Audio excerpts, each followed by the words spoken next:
I saw Iori there, and it was. So here we are. Shingo on point. Gonna have to deal with the Clark here. Obviously, Clark mix-up game pretty strong here, but Shingo overall can do pretty decently when it comes to, I mean, just so you can see here, going for the pokes, but oh god, that reversal's so strong. Trying to go for a Shingo kick, but nice backdash there. Able to get a clean punish, and there's those criticals that come through, right? The RNG factor that Shingo has. Ooh, that's a really nice cross-up jump B. The hop comes through, but we're able to go for the little hop over it ourselves. Oh, but a clean jump in from Clark, and this is how you get things started, right? Heavy snowball character. There's the turn punches in the corner. Tries to go for the raw command grab, but a beautiful short hop from Johny is going to get rid of Clark. Yeah, the timings on the jump from Johny so far have been just unbelievably strong here. Needs to keep up that consistency. Iori, the next one to come in. These hops are going to be a little more difficult against Iori, though. 2C, obviously a menace of a button to approach. Absolutely, they're trying to go for a bit of a CD, but is going to get caught by the Rekkas. And now Cornmeal being much more patient here, but does get clipped by a stray big boot. Oh, I like that poke out there. Just a 2B into the 2D. Once again, TNS doing work, that big left hook. But there's the CD closing the distance really quick as well, but Cornmeal answers with a DP. And Cornmeal is trying to slow the pace of this match down in a very big way, but is having a difficult time doing it. Whittling down Johny bit by bit. That reversal did not quite connect. That fireball is negative from that kind of spacing, but we whip and get the throw instead. My man Dizzy diving on you. Bro, he's such a goof. It's a throw again. Here we go, straight into the super. Gets the OTG as well. And Cornmeal finally able to get rid of Johny, but took so much damage in the process. Yeah, and your reward for killing the Shingo, moving on to the second character, is Angel, which is not much better here. A bar and a half available for Johny. Gotta be careful if you get touched with anything. The mix-up will be terrible, and that is actually just gonna straight up kill. So it's gonna be up to Yamazaki to deal with the mix here from Angel. Luckily, Yamazaki is coming in with max meter, so Cornmeal is definitely still in this. We can delete Angel in 2 touches here with the right routing. But this round start is very important. Johny creating a little bit of space. Probably wants Cornmeal to overextend a bit. I mean, as Yamazaki here, you're just looking to find these pokes with the snake as often as possible. Be as safe as you can. But with Angel having the lead here, is able to go a little more risky. There's a guard cancel to escape, but is going to get caught anyway, sent straight to the corner. Great pickup from Johny here, and now Cornmeal's going to have to be very careful. Oh, hold on. It's just gonna be careful next game. I think this is gonna kill. Oh no, still alive. But the low comes through the slide on in, and Angel is gonna close out game number 1 for Johny. Yeah, that hop into the low, just devastating to have to deal with here. Incredible stuff as we move on to game 2. And I just want to mention real quick, I do see everyone claiming the Match Reno codes. We'll talk about the Match Reno a little more, but thank you very much for getting ahead of the game here, helping us get these codes knocked out. Yeah, absolutely. Remember, it all goes to the players, so the more, the merrier. I'm gonna claim mine right now while I'm thinking about it. Why do I always forget? I'm just so irresponsible. I know. Not prepared at all, Proxy. Sheesh. Yeah, my bad. Hey, you claim yours? I claimed mine before it started. I'm on top of things, all right? Yeah, okay. I didn't stay up and party too hard last night from the Marvel announcement. All right, you got me on that one. Listen, I woke up 30 minutes before the stream, okay? But here we go. We are going to get a little bit of a swap here. Iori up front now to go up against Shingo instead of Clark. Clark is now on the back end. Okay, nice anti-air. I mean, Iori did seem to have the best time against Shingo here, but oh, not having the best time right now as we're already pressed to the corner. Right, nice backdash there too, just trying to create a little bit of space, not allowing Cornmeal to escape from the corner at all. But Cornmeal forcing their way out here. Big whiff on the DP, but no punish. Yeah, huge opportunity to the wayside, gets the throw. Cornmeal looking sick. Better here as we get the scum into the fireworks. Almost enough, just enough. And that swap to Iori on point was very, very wise here. Able to shut down Shingo really early, and now it's looking like a completely different matchup.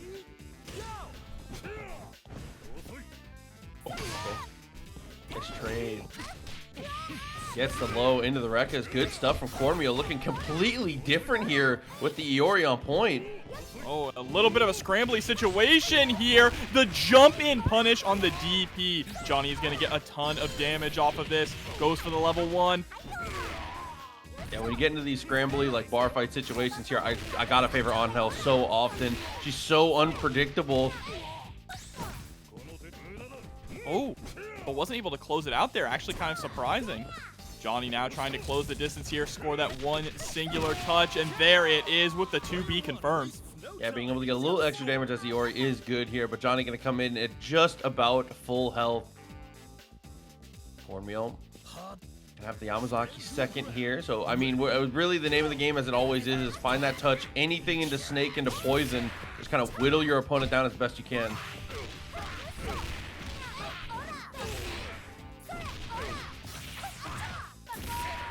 All right, huge confirm. Gonna get the leg breaker. Goes for the same side mix up there. Oh, but what a backwards roll from Cornmeal into the Shatter Strike. This could be very huge. For the EX, gets the poison. Not going to go for the stomp here. Wants to maintain corner pressure. I definitely respect that if you're not going to spend the EX. And now starting to harass with that low snake arm. Again, these snake arms can be kind of committal. Especially with how fast Angel can close the distance, too. But again, with the cross-up, Cornmeal is just getting caught by those consistently here, and that's going to be the end of Yamazaki. And now it is all up to Clark. Dude, her cross-up buttons are so deceptive. The way she kind of, it looks like she's way too far to ever be able to really interact with you, and she just always finds a way. So Clark is going to be the one to find a way this time. 3.5 bars. Decent situation. Goes for the double hop.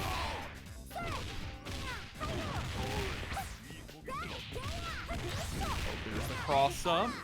Like that. Like, the corner. Like, what other character can reach you in a jump like that?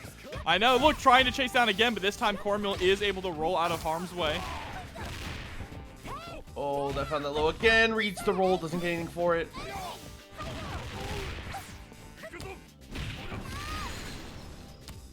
Uh-oh. Straight to level 2. I like it. Spending to level 2 to make sure that you get the kill, right? But it's actually not going to kill. Even after spending all of that meter, Angel is still alive, and Cornmeal is down to the sliver of health. Oh, gets caught. Still in this, tried to go for the wake up reversal. You know, I respect the decision. No, definitely. I mean, it's we say it all the time. It's one of those situations where it's like shooters gotta shoot. You have to go for something eventually. Options against O.Yashiro can absolutely just get you killed in one interaction. Yeah, for sure here. But you see Rino starting off with the very just low risk normal, just 5B, right, to try and check things. Really good range of that, and now trying to jump in with the JCs over and over. Yeah, JC, an unbelievably toxic move. It really, really controls so much of the space. Is one of his best mix-up tools as well. But so far doing oh, like, never mind. Getting scooped right out of the skies there pretty early. And now Rino trying to even things up, but there is a great reversal. Another flash kick coming through. Oh, I love that. The standing D's there, just trying to prevent that jump. And we've noticed that Rino really likes to go for those short hops or those full jumps, too, to try and establish some pressure. Okay. Not quite enough. I think it's just Pixel. Wow. Oh, it does do just enough on the last hit there. Very nice to get over the first hurdle. O.Yashiro in the dirt, but here comes, you know, his more solid older brother.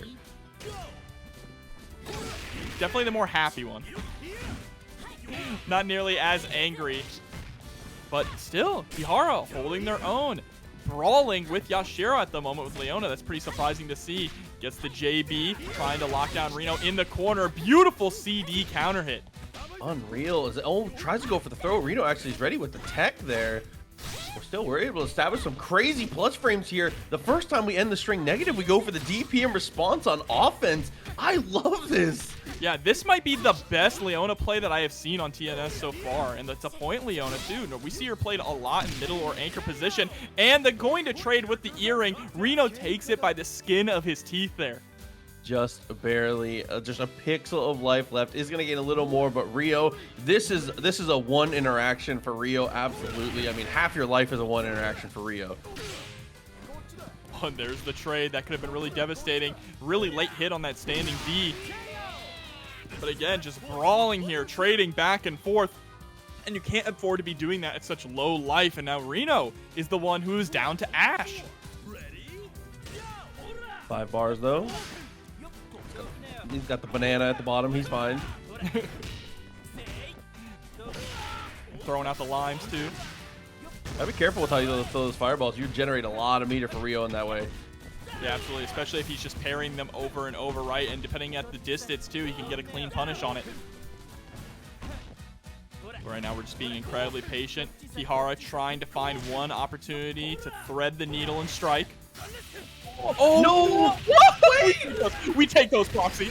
Absolutely, we do. Goes to level 1. Not in the corner. She's not going to get a juggle. Oh, tried to go for the tick, though. Didn't quite work out. All right, resetting pressure with all these hops, but there's the 2BB, and now I'm going to shut up.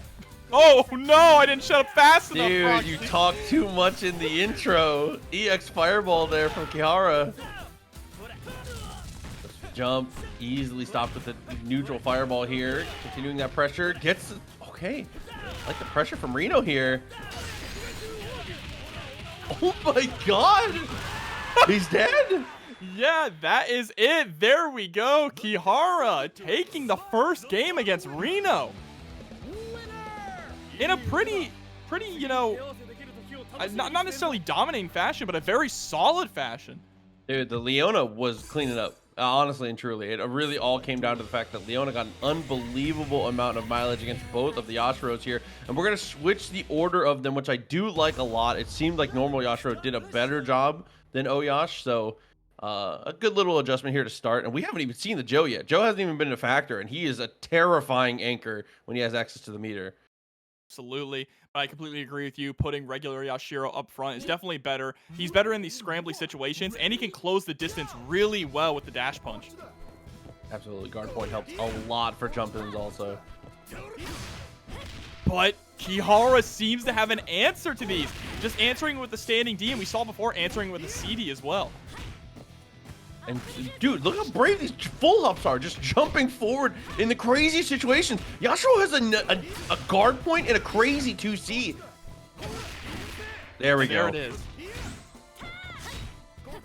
And what a challenge there too, not allowing Rino to create space, but now Rino starting to answer back with those guard point DPs, establishing these plus frames, but there's a DP to escape. Walking down, trade comes out. Oh, and he's able to find the cutter after that as well, but this time it's blocked and might die for it. Oh, we actually dropped the level. No. What is happening, Proxy? What is going on right now? People just walking into supers. Oh my god. That's the second person to like lose a character to walking into a normal. Oh no, dude. Rio, 2 bars. A one-touch situation here depending on the touch for Yashiro. That was yeah. Wow. Incredible backdash there, and the 2C, a perfect punish. Kihara putting in the work here, tying it back up. How have I not seen Kihara play before? This person is very good. Yeah, this oh is my crazy. god.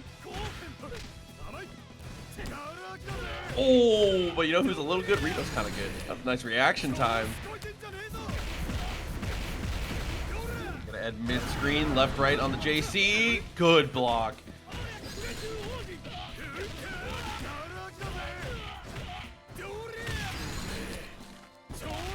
Okay, tons of damage coming through, fling him around like a rag doll.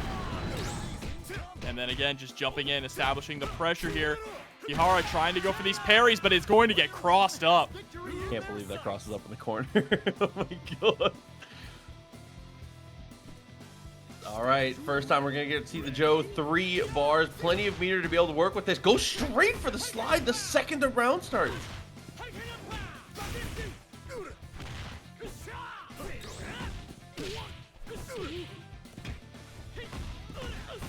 Had multiple opportunities to go for the activation, is choosing not to, so clearly he's trying to save that meter. All right, that's tossed right into the corner now. We actually spend the level 2. We're gonna get a meaty here. Great situation coming up for Rino.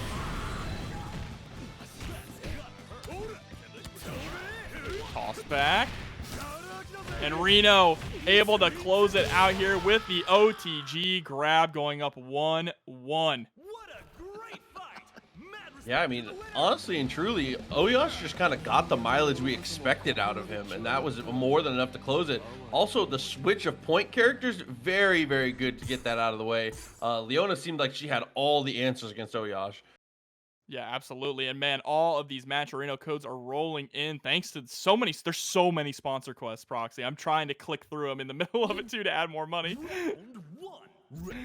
But here we go. Jumping straight into game number 3. Already less than 10 codes, guys. Help us knock them out. Let's get them this game. Oh, that's a great press there, recognizing the situation was going to drop. Goes for the earring, but the roll backwards is so smart. And trying to jump forward. Really good evasive maneuvers there from Kihara. Really, they're just trading block strings at this point. No big confirms, just little damage adding up. And Rino keeps falling for that as well, right? Kihara just goes for the stationary fireball and then immediately into the DP.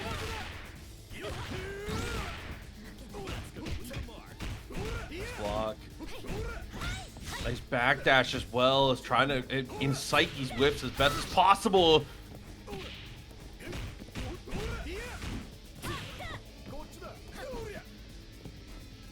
All right, the neutral jump there, trying to bait out the anti-air from Rino.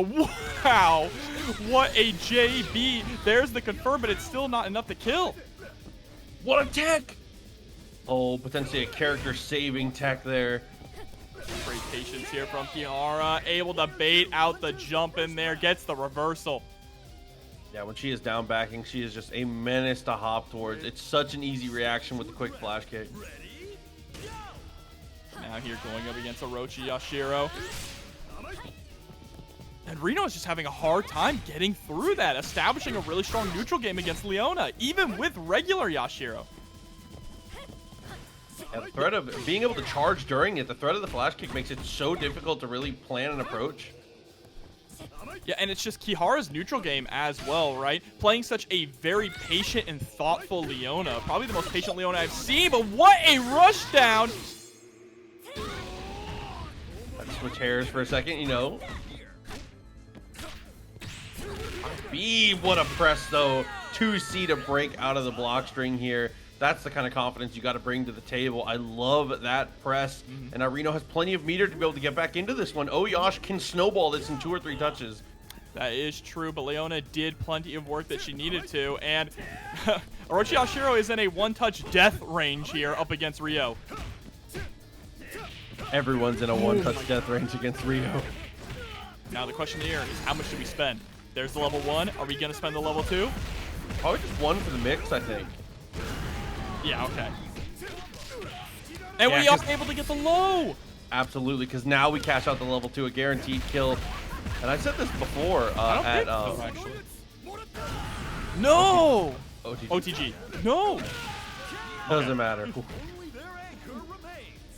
Dude, the kick at the beginning of that super is probably the most painful part. I just can't believe that they were just like, make him kick him at the beginning. The crumple. Oh, no. What a 2C punish. Kihara just throwing himself into the lion's den. Such an unfortunate scenario to come up. Go for the jump. Trade comes out. But here's a nice confirm. That is going to be a dead O.Yashiro. 46 seconds on the clock means that Joe is going to get a good chunk of that health back. Yeah, plenty of meter for it too here. Rino has to be careful about how he's throwing fireballs here. Joe's fireball game obviously incredibly strong.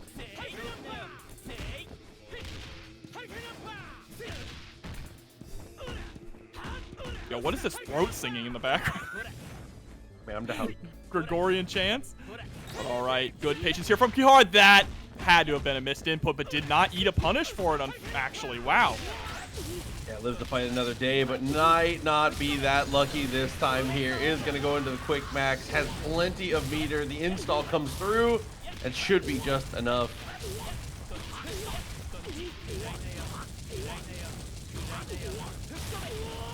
Yep, there we go. The curse avoided. Rino gonna go up 2-1 here against Kihara, moving forward in the winner side of the bracket. But that was a difficult matchup too for Rino. Really, he took it down to the wire. Another Leona. 2 Leonas back to back here. We're gonna start things off. Cyber MX, Mr. Guerrero starting off with Yamazaki. Okay, nice anti-air there with the 2C. Okay, good pressure here. I was able to find the poke out, couldn't find anything too big off of it. Nice roll to get out of the corner though, and is able to take control now. But jumping right in, kicking the sand in the face. Nice crossover, but was unfortunately too high there. Cyber MX mashing on that throw. Oh, and that is a clean close C punish. Oh, maybe missed the mid snake there. Mid snake into poison is usually what you see to end that combo. Yeah, and I think that would have killed as well, too. But is going to be able to get the overhead, stomp in a mud hole. And there it is with the throw, able to get rid of Nakoruru. Still took a decent amount of damage, though, going into this next character.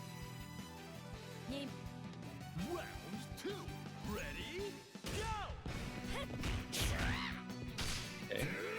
Dashed up for the 2B, didn't get much for it, but still, you know, let him know. All right, the low snake arm pushing out so far. Trying to close the distance. But you see Cyber just keeps going for the low snake arm also to get that pushback, to create the space between him and Perros.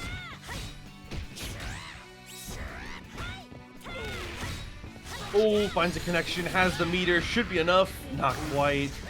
Oh, but the earring is going to land. Gets the overhead there, but still a little health left. A scrambly situation, and there it is. I think Cyber MX woke up with pocket there because he saw the earring. I think that's what he got counter hit on. That would have been crazy if he could wake up pocket that.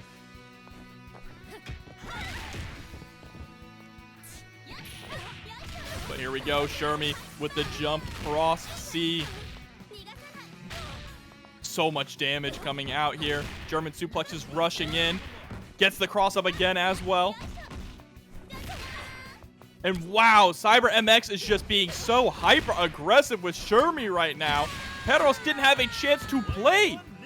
Yeah, dude, wake up Shermie shoot really was the best way to describe how most of that round went. Incredible stuff. But now whip with maximum meter. And is going to be able to go quick max right away. Good stuff.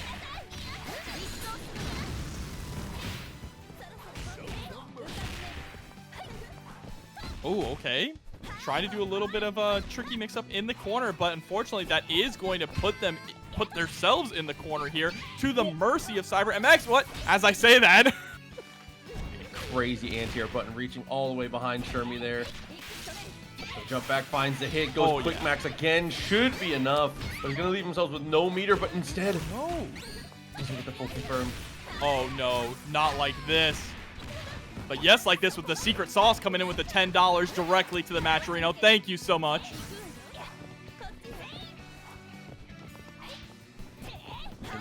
Anything will do it here. Just make him block. Really, any special move. Build up a decent amount of meter here, but the jump back normals from Shermie. We're doing a great job of trading. Whip is going to take it to the final round. But this is a very dangerous position for Whip to be in, right? We know how much damage Iori can dish out. And this character's neutral game is incredible as well. Oh, trying to go for a cross-up. Cyber rolling out of the way, but is going to get hit anyway. All right, get the OTG. Able to reach with the low, but we're not going to get anything out of it, even though it was a punish. Perros is so close. There's another cross-up proxy. Straight into the level 1. That's a level 1, all right. She just somehow makes it happen. Whip, incredible control in the end, is able to take down the game. Wait, her whip is called Voodoo? That's kind of cool. I actually didn't know that. Yeah, she just said Voodoo is purring. I assume she's talking about her whip. Hold on, chat. I'm looking it up. I know. You know what? I just realized if I Google it, I'm gonna get some answers that I don't want. Yeah, so I'm not gonna Google. I'm not gonna Google Voodoo Whip on stream. It's not happening. Chat game 2. But thank you so much, Kersey Cool, coming through with the $10 direct contribution to the match, Rino.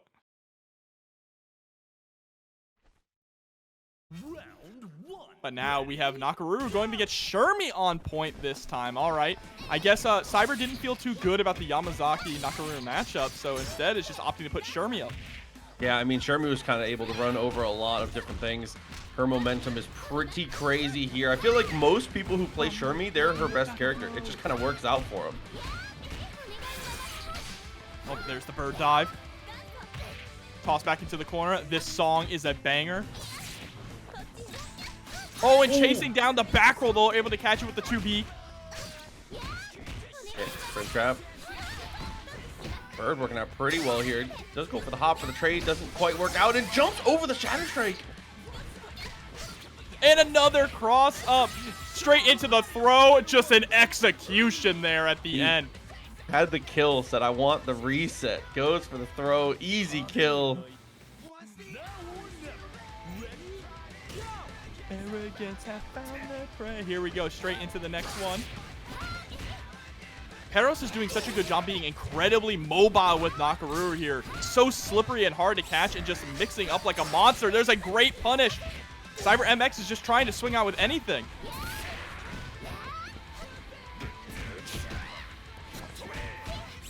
Okay, folks, with the Shadow Trick from max distance, foot to face. Misses the snake again, though. Yeah, that is really unfortunate. Dropping a lot of damage to that wake-up pocket. We get the snake this time, though, Proxy. There's the stomp. Time to walk it dry.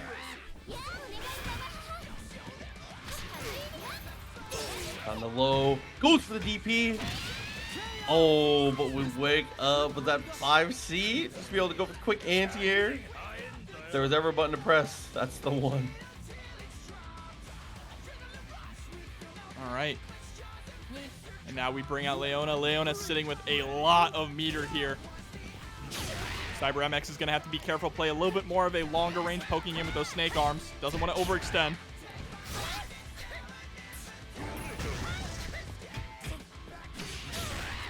Nice anti-air.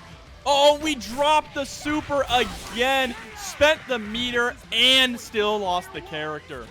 And it's going to have to go with Iori on anchor here. Gonna have to be the hero of the story, especially with not a lot of meter behind him. This is gonna be such a hard climb. All right, now we're gonna sit back a little bit, check with some fireballs, try and feel out the neutral here. Nice taco. This is how you get things started. Straight into the fireworks, a decent chunk of damage. Yeah, Iori's 1-bar damage with the new fireworks super is unbelievably high.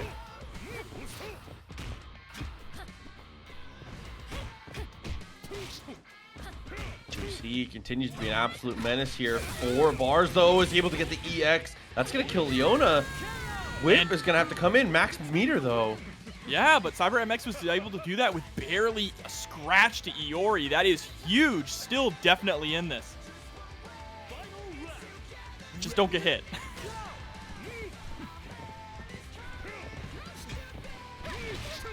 Oh, okay, another taco gonna land. We're spending the meter for the fireworks, getting so much damage.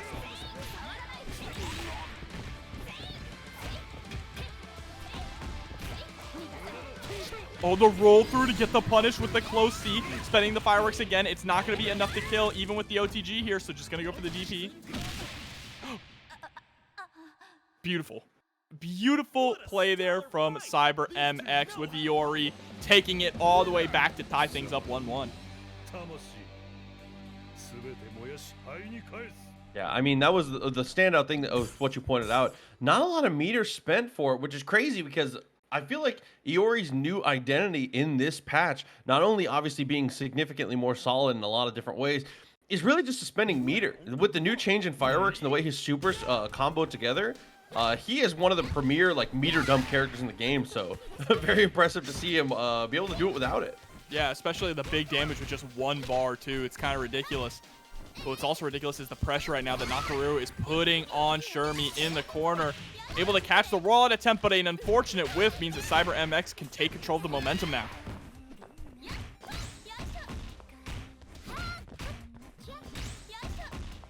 I will say, someone likes vocal themes. This is Paris' playlist in here. A lot of vocal songs. There we go, straight into the level 1. That, from very far away, was looking for the DP. Yeah, that's something we see a lot from Perros. Getting killed or getting punished a lot off of just misplaced DPs, right? The DP whiffing right in front of the opponent. But the Great Wizard gonna come through with a $10 direct contribution, casting a spell on the match, Rino. Oh, same side for Shermie here, able to spend half a bar, more than enough damage here to set it up for the one-touch situation.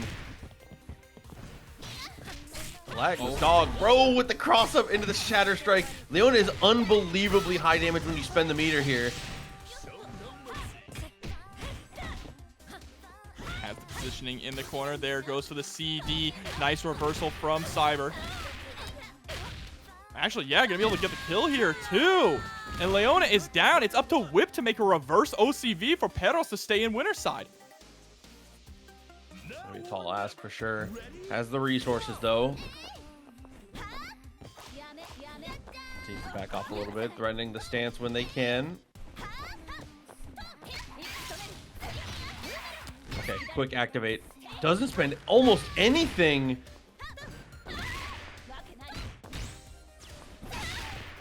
All right, able to get the jump back CD. Great neutral jump from Cyber MX, and the guard cancel to get the punish as well. Definitely seems studied up on this matchup. Air and air works out. Goes for the roll straight afterwards there. Again with the matchup knowledge, knowing there's not much Whip can do to threaten after that roll.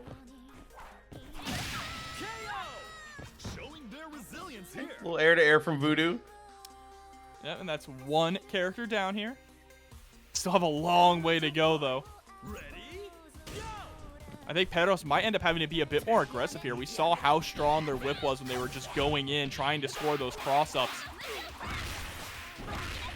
Definitely the more high-risk, high-reward play style, but at this point, you have to take those risks to succeed. What an reversal option! Just wake up pocket. Hop over, pushes the button a little too early, doesn't have the activity for it. EX from Perros. Oh my god, what a bait. And we're going to go to the final character. An incredible comeback so far. Yep, and definitely you see Perros being a bit more aggressive here with Whip as well. Just trying not to allow Cyber MX to get comfortable in neutral. First, the lows didn't work out. EX tries to come through. Oh, and we're going to quick activate here straight into the super. This actually is going to be very close. Just barely alive. Oh, he has EXOTG maybe. No, definitely alive. There's the OTG. Perros sitting on a good stack of butter, but needs an opportunity to spend it. Cyber MX is all tapped out. I love the attempt at the punish, but an even better anti-air. Cyber MX going to be able to take it 2-1 over Perros. Takes about the same amount of time, so make sure you check those out. Here we go. Dark Angel starting off with K-Dash up against Tamago on Luong. Luong rocks Benimaru. Very solid team.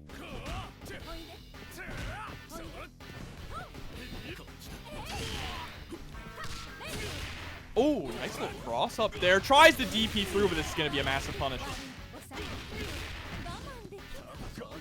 Looks the DP for that little bit extra meter. Able to get the roll out, though. Dark Angel trying to go for the block string, and that is probably the best I've seen anyone so far deal with K-Dash fireball pressure on block. Just mashes in the perfect place the first time they see it. Yeah, absolutely. And has a full health Luong here going into Angel. And this is not the matchup you want to see from the Angel side. Does get the open up on the quick one, though. I just feel like Luong's pressure and the way she's able to structure herself and the way she can approach is so difficult for Angel. Yeah, and I think Angel also has a really hard time just dealing with Luong's jump-ins, too.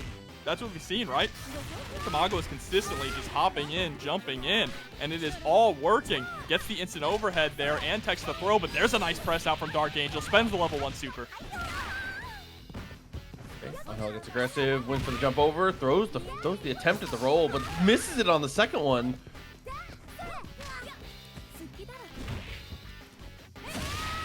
Oh, and the delayed cross up there. It's actually going to trade, but that trade is in Tamago's favor. Trying to cook up the first OCV of the night here. Is Yuri color, though? I like the hair. He looks like he's in a K-pop group with this one. Hey, hold up. 2C, nothing to follow. Goes for the guard cancel. Doesn't want to deal with Rekka shenanigans. I like that decision. Oh, but Luong is absolutely dead here. No, doesn't spend nearly enough meter. Very greedy. Oh, nice tech on the throw.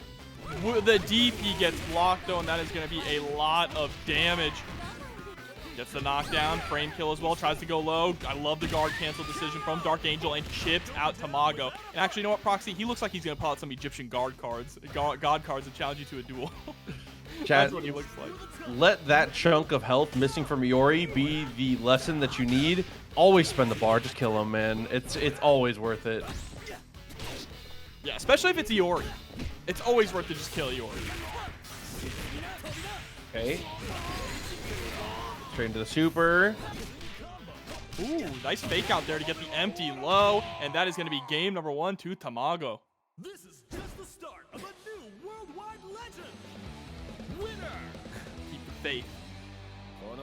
That is the most basic win quote I've actually seen this game.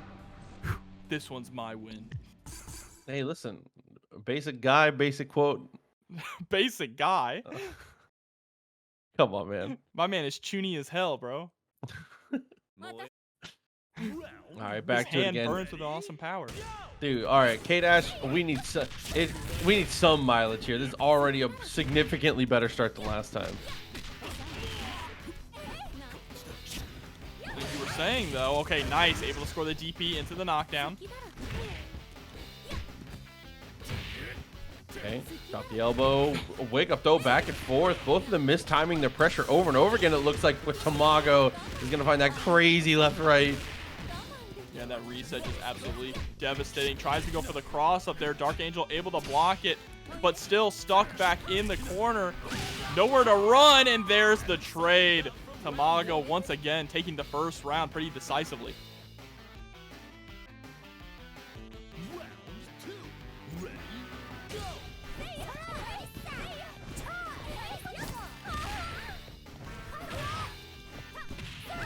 Oh, and there's the close C. Gonna go right into the level 1.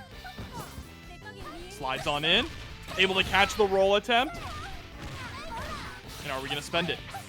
Go for the EX. Are we gonna spend the level 1? Yes, we do. We need to get rid of Luong right now.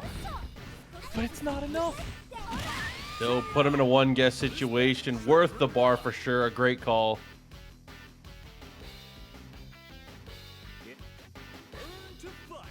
And now on Hell versus Rock.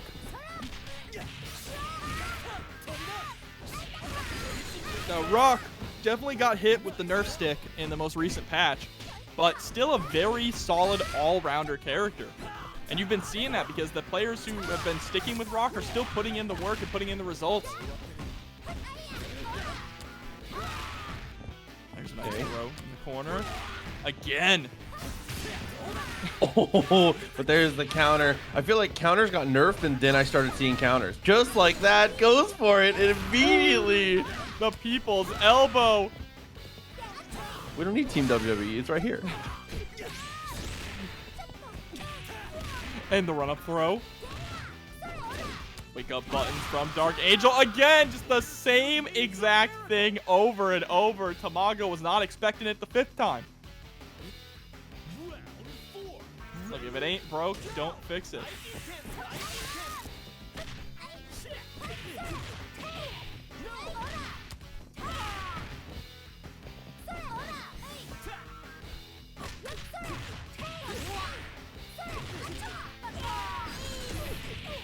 Okay, be able to access the super here.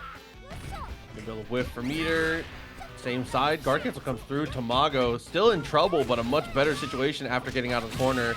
And is able to contest after that little air trade.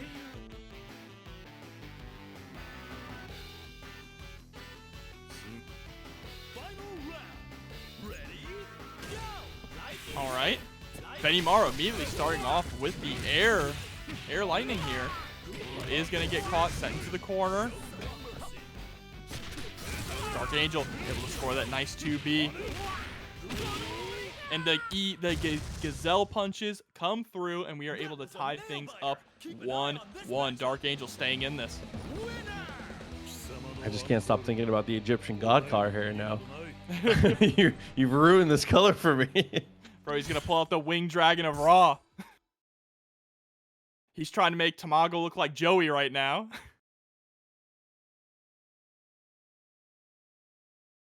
Round 1. Ready? Go! Ooh, fading back, but still going to get caught. There's the trade, sending both of our players full screen.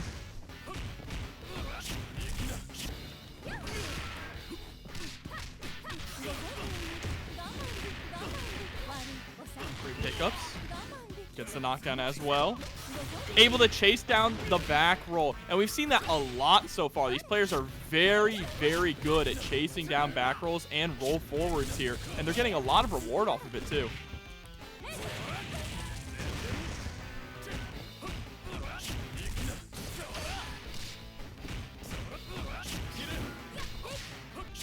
He again, great press there. Goes underneath the fireball.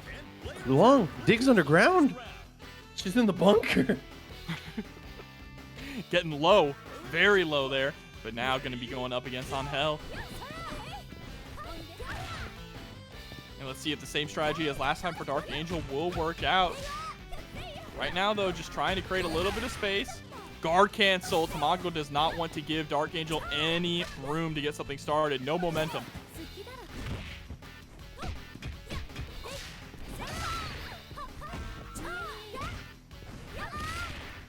Dark Angel is just so willing to challenge at every single opportunity. Even on Wake Up, going for a button like that, gonna get punished. Oh, we tried to go for a reversal on Wake Up, a high parry, but it is gonna get beat out by the low.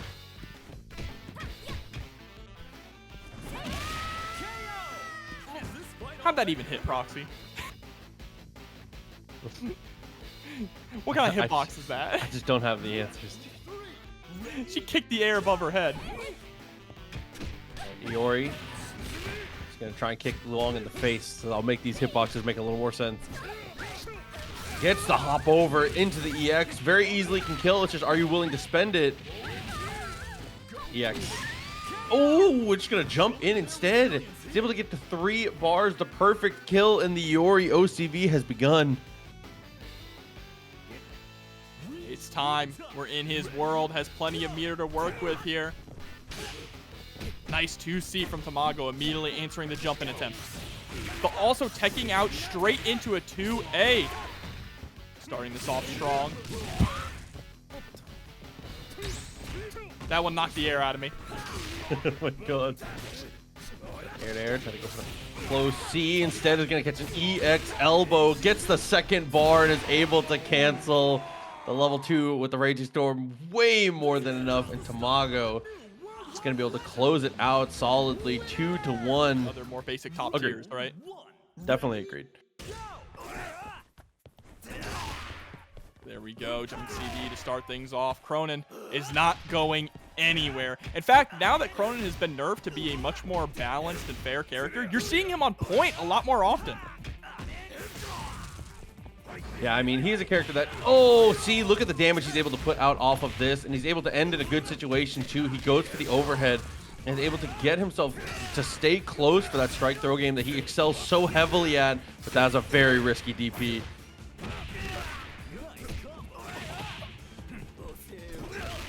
Oh, but there's a jumping CD. Jamaikas still in this, just needs one solid confirm, but unfortunately the trade is going to mean that Luong has to come in and clean this up.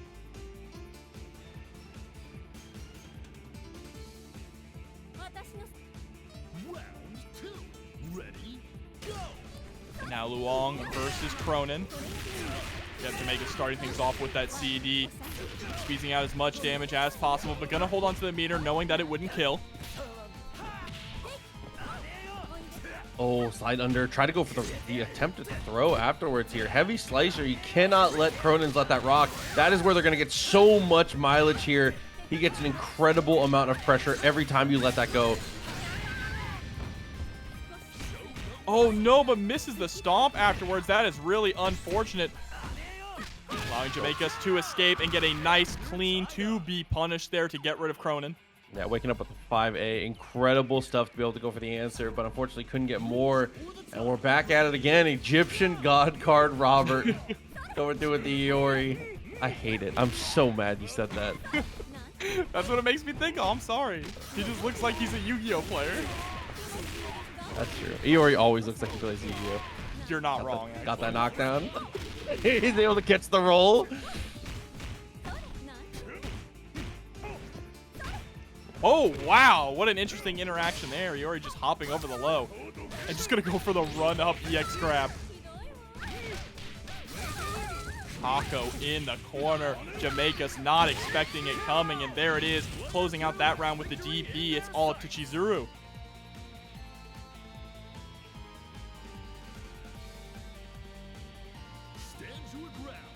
Now Chizuru working with a lot of meter. Again, kind of a tricky character to navigate. The clones can be interesting in the way that you use them. It's also tricky to fight against her, too. I think that's one of the reasons that she's so strong. Yeah, absolutely. Nice. We've gotten better at some of the counterplay. Obviously, like some characters, their 2B is good enough to where they can just AFK mash it at full screen, and it will answer the clones. So we definitely have gotten better with the counterplay, but she still is a handful to deal with for sure. And just like that, CD goes for the CD buffer into the Rekka, is able to completely close the gap after that clone and finds the Taco cross-up. Look at this mid from Robert. Oh, didn't even need to hit after the level 2 fireworks. Unreal. Actually unreal. What pressure. The tacos were just hitting over and over. The roll through tacos, jumping into the corner with the taco. You think it was Tuesday today, Proxy, not Wednesday. Man, how long you been holding on to that one? You don't even know how long. But here we go. Straight into character select, actually. So Jamaica's going back to the drawing board.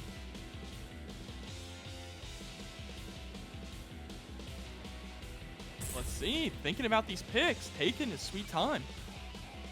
I mean, you are down one, so you definitely need to reevaluate. Think about what is going to work in this situation. Which matchups you feel better. How Amaru? This, I mean, you know, I'm down. I'm about it. I'm about this. How Amaru to go up against Luong. Interesting. Maybe Jamaikas knows something we don't know. Maybe he's just a How Amaru enjoyer like me. Maybe he just said, screw it. Let's get some How Amaru in. I mean, I'm down. I think that the character has some potential, and we've kind of seen that he can work out in some areas. I think this is one of the toughest ones, though, just because I think that Luong is the perfect character archetype to beat him out because of how dominant her footsies are. Yeah, not only incredible footsies, but she's also quick for how long range her footsies are. She can definitely close the distance really fast.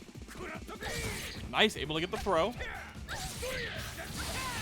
But okay, Jamaikas.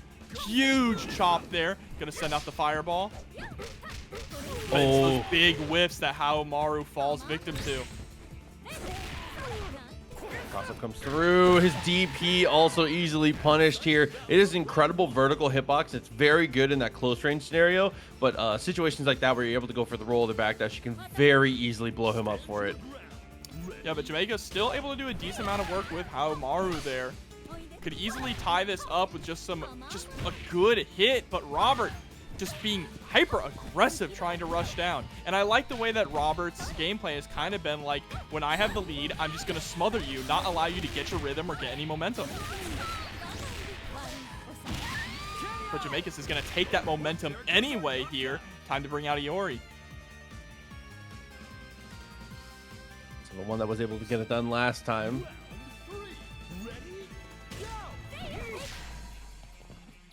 Let's get that first little poke. Not too much for it, though, even on resources here. It's really good so far from Jamaikas on these pokes. Winning out on every single little trade. But lost control of the situation there. Gets put into a compromised spot. The cross-up comes through, and then Iori is able to go for the anti-air, but the throw...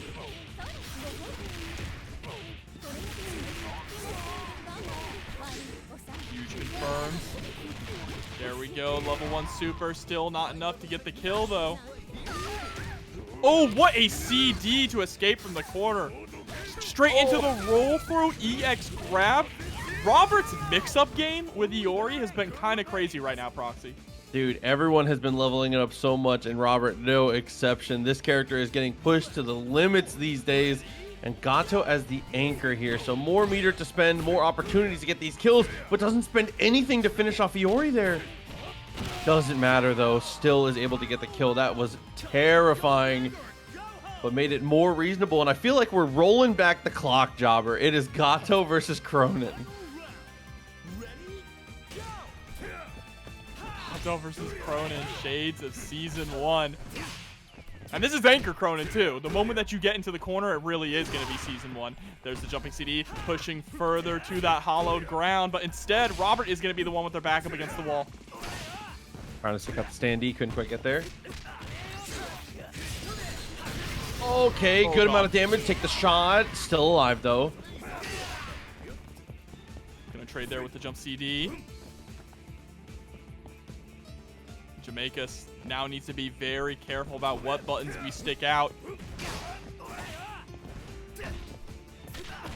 Oh, and the empty low. That is going to be it. Robert takes it 2-0 over Jamaikas here. Dude, sick mix-up game there. Especially because just the threat of Krohnen being able to, even on offense, go for the DP. Pushing some tech. Really believes in Ramon, it seems. So I'm definitely excited to see him sticking with it, going against Shadow. But here we go. Got to start things off with the point. Krohnen up against K-Dash. These two characters hate each other. And you can see that they're just brawling back and forth right now. Shadow X trying to sit back, play a little bit of a zoning game, forcing Supergrenas to overextend here. All right, here we go. Roll back again. Just going into the fire kick. Fireball to end the block string. And I like the spacing game that Shadow's playing right now. Has the life lead, but jumps in and is going to eat the DP. Speaking of DPs, you're going to eat a punish for that one. Ooh, CD. Not able to get the kill off of it, though. Unfortunate. Jumps right into another DP, and Shadow X just being a little too happy with those full jumps. And now bringing in Iori. Luckily, though, for Shadow X, just needs to get a clean touch here on Krohnen to be able to tie things up. Not enough even with the EX, but does get the chip. Very good awareness there, recognizing that the 3 hits from the DP were going to be enough to chip out Grenas. Here it is. Here it is, chat. Ramon. Ramon versus Iori. What a matchup. There we go, just sticking out buttons, sticking out these hitboxes here. Trying to force Shadow X to run into them. But Shadow X is going to answer with a CD into a nice confirm. Has this pressure. There's the get Zell punch.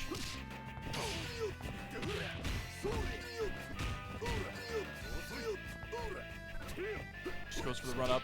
Big whiffs here, throwing out the 5A. I love the patience right now that we're seeing from Grenas. Hopping over the fireball, but not getting too greedy, not trying to rush down. Knows that Shadow X has a lot of mirror to work with, and there's the guard cancel. That's why. You need to score a hit. You can't really afford to be putting Shadow X in block strings with that much meter.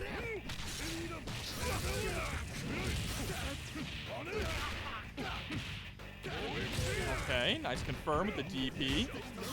Try to go for the overhead. Beautiful neutral jump, but unfortunately, the body splash wasn't able to get a punish.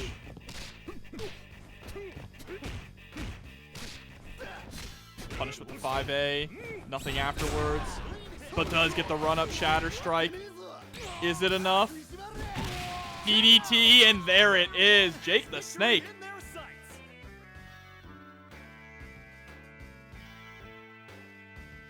And now it is going to be a big wrestling match here.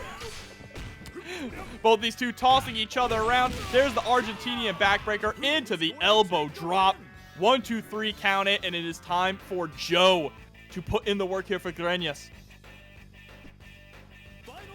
Joe versus Clark here. finally, we do get to see Anchor Joe with a lot of meter on deck. Gets the jump in there, but doesn't get it full confirm. Shadow X was able to escape with that DP. There's the Deathleg driver. Oh my god. This is gonna hurt. We're going straight into the climax. Still gonna be alive, right? Surely. Yes, okay. A little bit too much scaling on that quick max combo.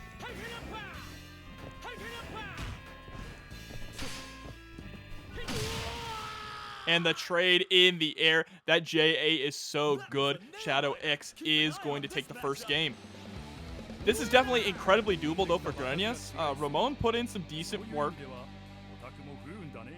I think in the end, though, it was just Joe. Joe was the lackluster one on the team. If we could definitely play a little bit more of a zoning game with Joe, utilize some of that meter for some EX fireballs, right, to prevent Shadow X from jumping in on you, we can definitely take this to a game 3. Ready?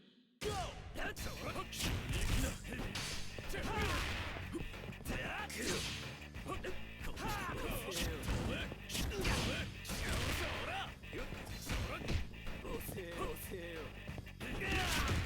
Ooh, nice CD. Slides on in, harassing with the 2A pressure.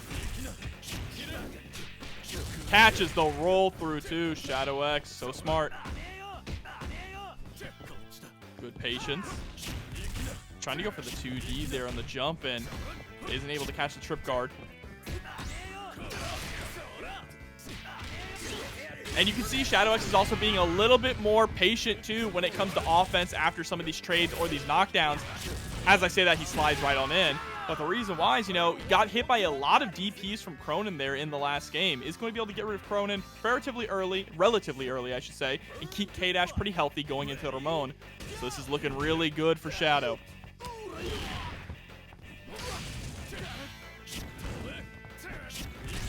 And now Ramon versus K-Dash. On paper, this sounds like it's a really rough matchup, chat. I'm not going to lie with you. But it's not one you actually really get to see very often. There are not that many Ramon players out there. But it certainly is looking rough. Shadow X just smothering Ramon. There's the DDT, though. Gets the headbutt. What a whiff. No! That was Grenas' chance to close it out, but it's still able to keep it locked down. Get rid of K-Dash. All right. Made me a little nervous there. Now, Iori coming in.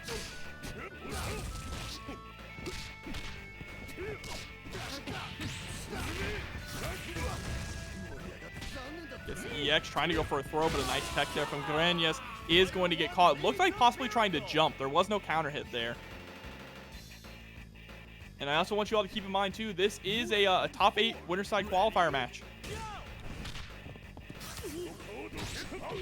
EX grab, goes straight into the fireworks, taking a nice chunk out of your health.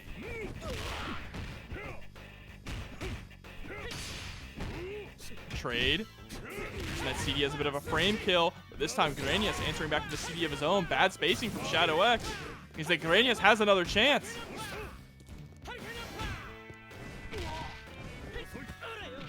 Oh, wow. What an interaction there. Jumping straight in, able to get the throw. Shadow X is probably expecting a short hop. Oh, no. The low. Shadow X spending the EX, just trying to get a bit of extra damage on there in case Iori does fall.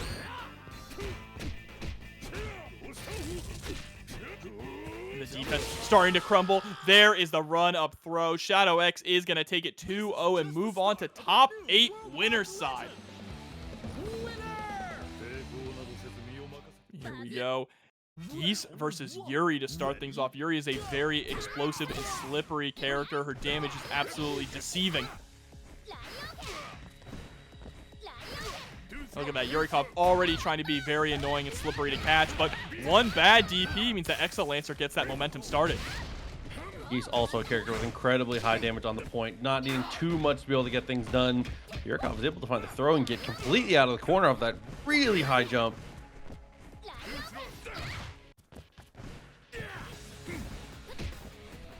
Yeah, Yurikov is being very jump and hop happy right now, and that's kind of like the game plan for Yuri, right? Jumping around, throwing out fireballs. Every once in a while, you'll get that EX fireball into a full combo. Absolutely, just like that. Try to go for the empty jump throw. Does not work out, but the air fireball completely stops him in his tracks. Can't block another one. It'll chip now. Oh, she's dead. He had 2 bars. She's gone. Yeah, there's the OTG. Oh my god. That is the strength of Geese. The one jump in that was nearly half the life bar. And that is why we love Geese Howard.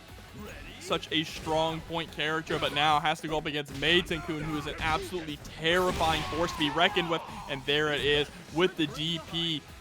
The Goose is down. Yeah, not only a terrifying character, but I don't think I'm going too far on a limb to say that Yurikov is probably the best North American rep of this character, who is a very strong character in the game right now. Oh, absolutely. I think that's just a given. Oh. Okay. No, dash punch doesn't fully connect, but still gets the mix afterwards. Oh, and unfortunately misses the JB cross-up attempt, it looked like there. And now back is up against the wall. Look at that guard gauge, too. The way that Shun'ei can crank that. But what a DP, Proxy! Into the level 2! Oh my god. Just one little mistake and you nearly lose Shun'ei for it. Oh, clapping back in the level 2 of his own. Aye, and drops the elbow. Very nice.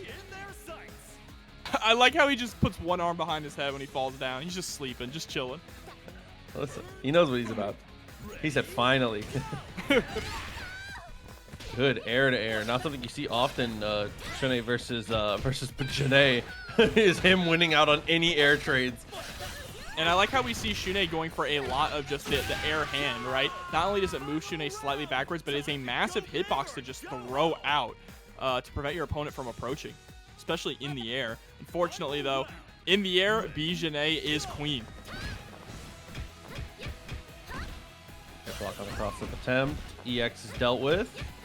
And another great block here. But unfortunately, we've got to create some offense at some point. Defense will not win this. I'm trying to go for the low there after the reset. What a chase down. A run under 2 from Excelancer. From the max distance, you couldn't have run farther. And we spent so much meter. Look at that damage there in the corner carry on that. Absolutely insane. The roll through is going to get grabbed, though. And now Excelancer put into the corner. Meaty fireball. Hold on to this pressure. The low staggers. Oh, found the jump over again. Gets the clean hit and is able to take the kill. Yurikov going to be able to lock down game 1 off the back of the Jenet. You'll only catch me in your dreams. They had to add the heart. It's important. Retooling the order here. Geese Wow. to Anchor. Okay, I felt like Geese did really well on point. Anchor Geese is a hilarious character, though, Proxy. It is. Empty jump level 3. It's always a good time. It has to happen eventually. The threat of it is honestly enough to force your opponent into different situations, right? If you want to try and force him to jump so you can get that anti-air. But Luong versus Yuri here. Maybe Excelancer wants a few more solid anti-air options, because Luong does have pretty solid anti-airs. Or maybe just wants to get her away from Jenet. That also would be fair too. Yeah, absolutely. There's a lot of really valid reasons to put Luong on point. Oh, okay. Nice anti-air. And so far, this switch is working out beautifully, but unfortunately, a drop there is going to allow Yurikov to start establishing a little bit of pressure. Couple really good blocks in a row. The tick though comes out afterwards though. Oh, those lows. In the reset? The dive kick reset, Proxy? That was dirty. Into the Izuna drop. A quick one to come through as Atticus also comes through with the prime. 3 months straight, Atticus. Hope you're doing well. Welcome back. Thank you. And welcome back Shun'ei into this match. Let's see if he can get something done. Nice tech.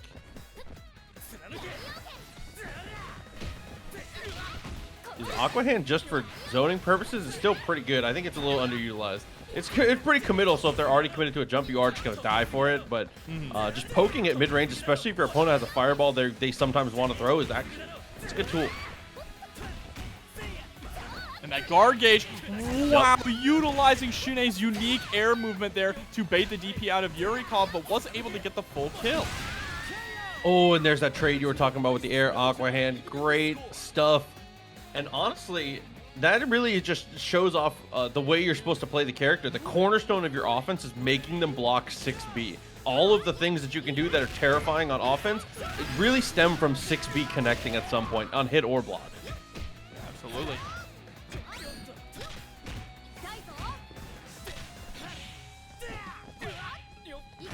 Nice sweep coming through. So difficult to punish that dash punch. You also have to worry about Yurikov immediately going into DP afterwards to catch you trying to counter poke.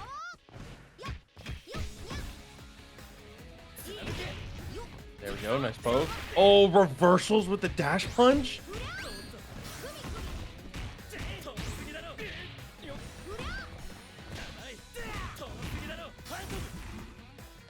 Look how much real estate we're buying here with the fist over and over. It's able to get it all the way past mid-screen, but the block string, it's not a true block string. And Yurikov says, I'm tired, bro. No more plus frames. Well, Meitenkun gets that privilege, right? He can just shut down those plus frames. And look at that, so hard to react to. Gonna go straight into the super, putting Geese into the corner. OTG tries to go for another mix, but Excelancer smart to wake up with the throw. Sweep, runs him down. Oh, and that actually completely makes the flash kick whiff.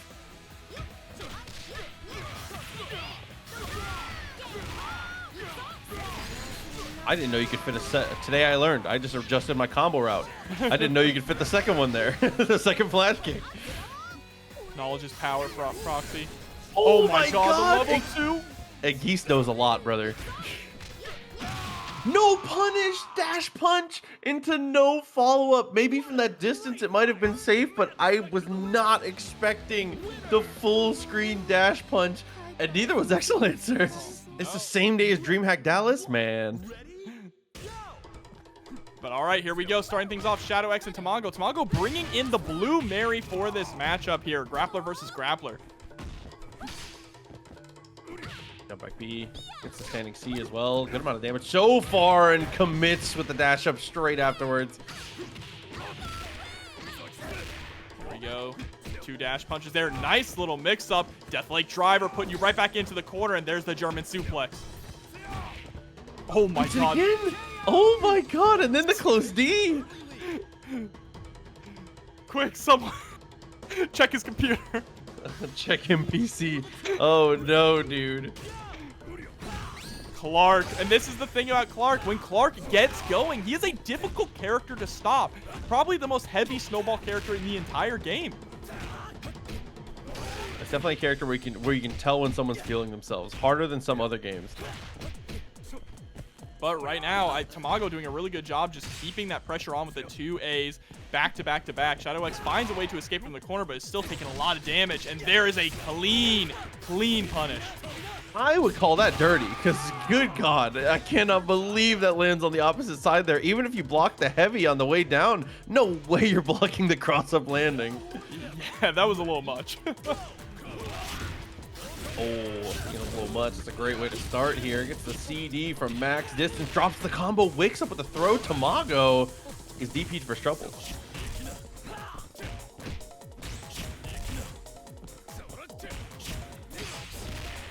Okay, nice counter poke. The run under. Shadow X rolling to avoid the situation, but is going to run right back into the JCD.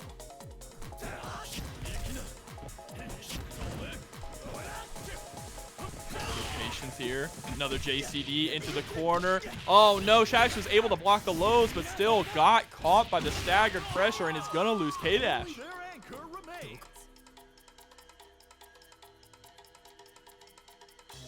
Bro, this rhythm section goes insane.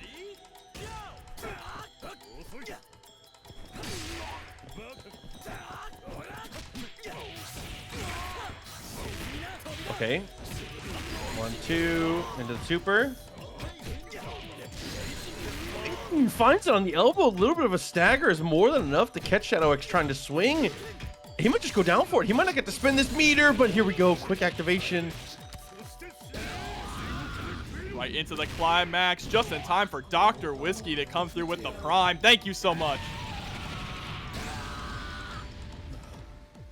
EX if you want it. Instead, he's just going to look for the cross up. Oh my god, and the jump back. Incredible stuff there. And I mean, regardless of what changes in the patch, that has not changed for Rock. Jump back CD is a wall that is incredibly difficult, if not impossible, for some characters to overcome. Yeah, absolutely.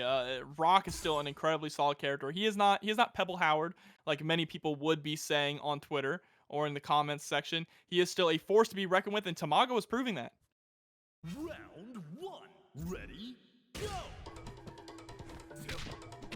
All right, starting things off again with Clark versus Blue Mary. Tamago feeling still confident about this, so not swapping the orders at all.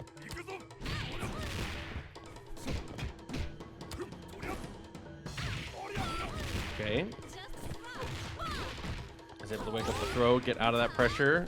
Finds the hit a couple times. Gotta be careful for the reversal, though. Something you always have to think about Clark.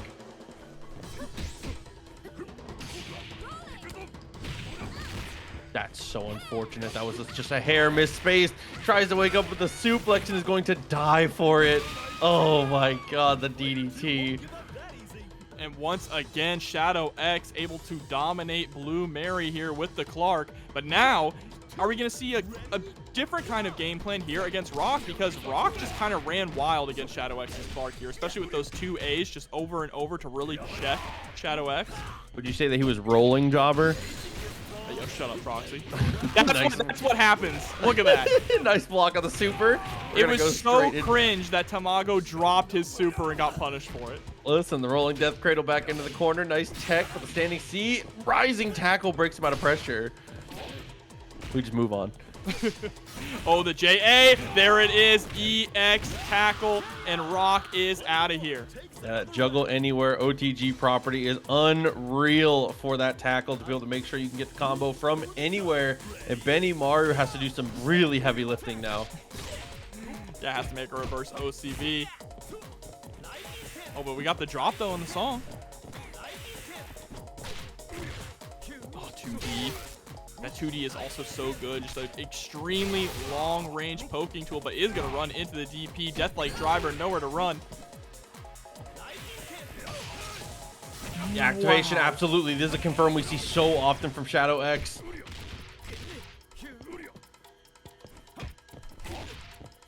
Oh, and a great jump back, JB. There's the lightning kick. Jesus, empty jump DP. Oh, Frankensteiner! Actually built up enough meter for a level 1, but didn't believe in it. Oh, but it doesn't matter. He's got enough belief in the DDT once again to finish it off. Say it with me. Clark CV. The one Clark victory. You love to see it there. Clark Gaming here at Tampa Never Sleeps. And this is a scenario that is all too familiar. We talk about this all the time. Shadow X, not for lack of talent, obviously, he loses game 1 a lot. And he rolls people game 2 a lot. Like, that's a really common situation that comes up for him. He is deadly when he has the data of how you're playing. Yeah, absolutely. Very well said. But now Tamago really needs to make Blue Mary carry some weight on this team, right? She has been consistently getting blown up by Clark in both matches.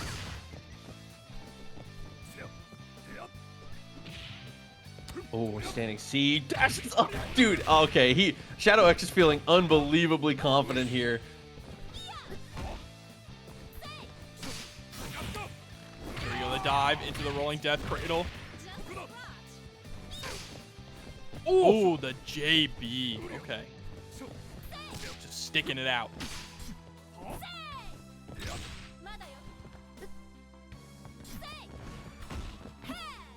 And Mary is just unfortunately not being able to get anything done here. At risk of being chipped out as well. Wow, and just the jump, the chop, boy, puts the arm out. McDucky swag coming through for the first time with the Prime. Fantastic name. Just honestly, out of the park with that one. Thanks for coming through the Prime, man. Oh, there we go with the Frankensteiner straight into the elbow drop. Nice 2C.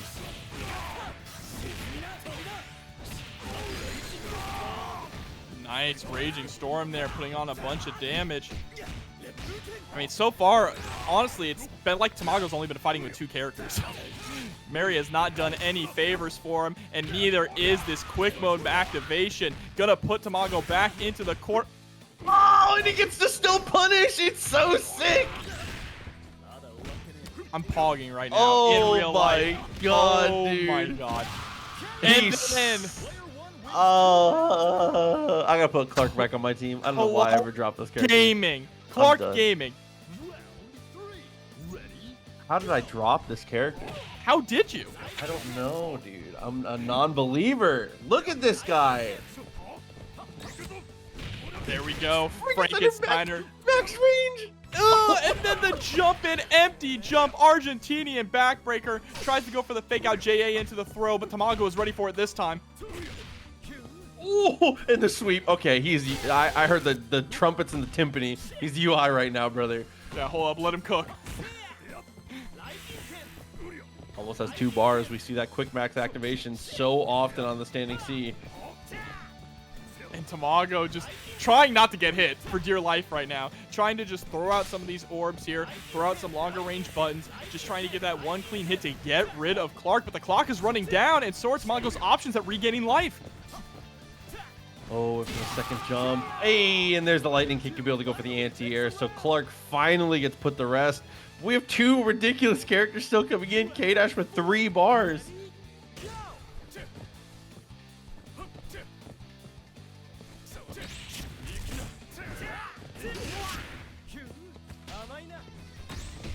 All right.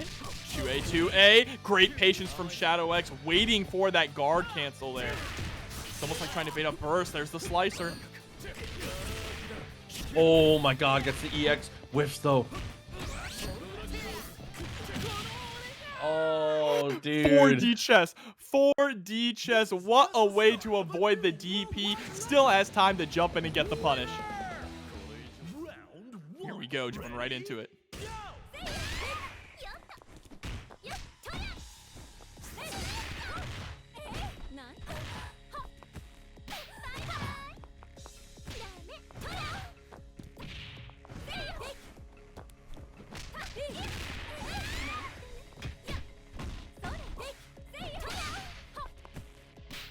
Okay. Find yourself a throw there. Half life for either player here.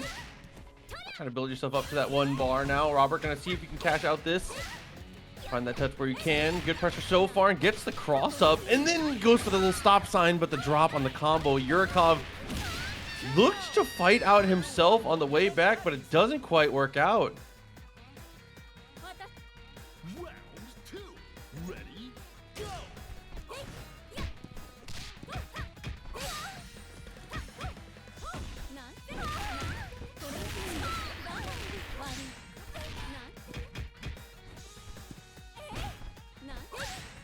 Okay. In the mirror match here, Yurikov still managing to stay ahead here. Has to be able to stem the bleeding. Keep yourself ahead as best you can.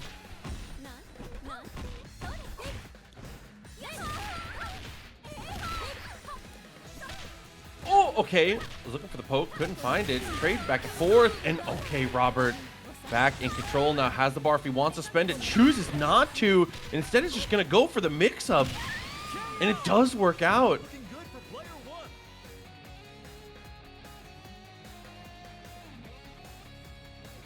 Burn to fight. Ready, go!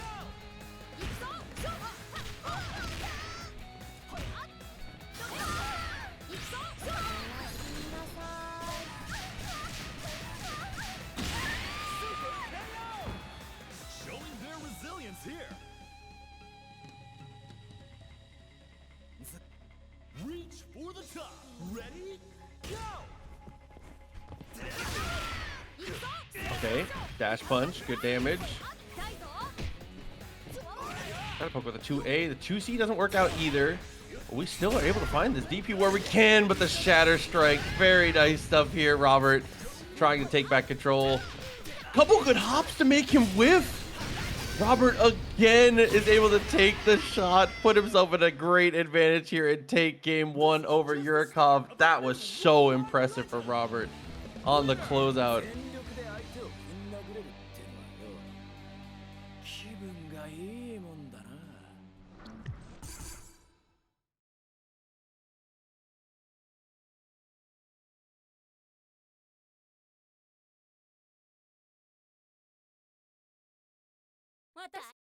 Round 1.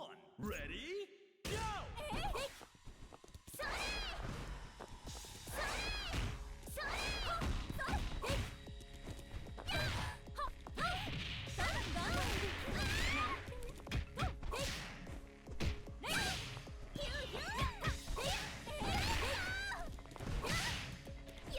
Nice trade here. Did a great job winning out so far on the point war.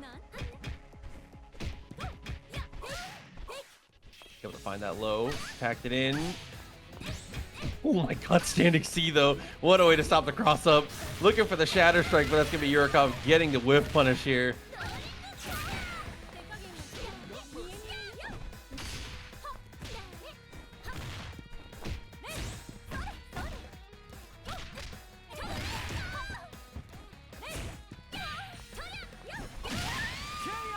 Oh my god. Takes an early lead. Good trade out. Stand your ground. Ready? Go!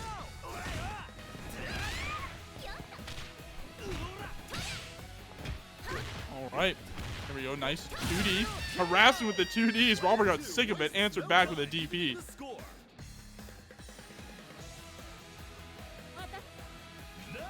And now Luong coming in. Still relatively tied up health and resources. The jump over. Gonna combo off of the EX Fireball. Oh, and the big delay. Try to go for the 6A. Not going to work out. Finds the slide, and there's the press afterwards. An easy punish for Yurikov. Gets the knockdown. Just the 6A press. Nearly almost put himself in the corner in that situation. Beautiful neutral jump, but wow. The defense here from Yurikov ready with the throw tech. Excuse me.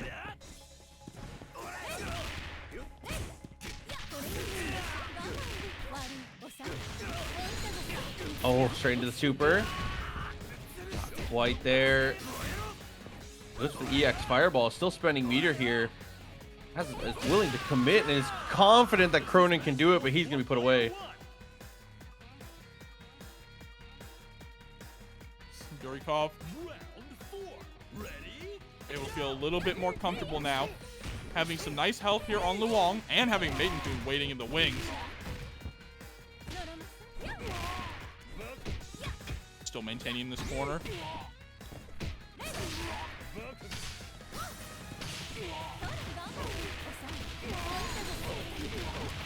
There we go with the level 1. 2B. A 2B poke out there from Robert. Counter poking. Gets the throw. Wait, No so the way. super, it's not going to work. No invulnerability. And that's going to make it 1-1. The start of I might have peeked my microphone if that worked, actually.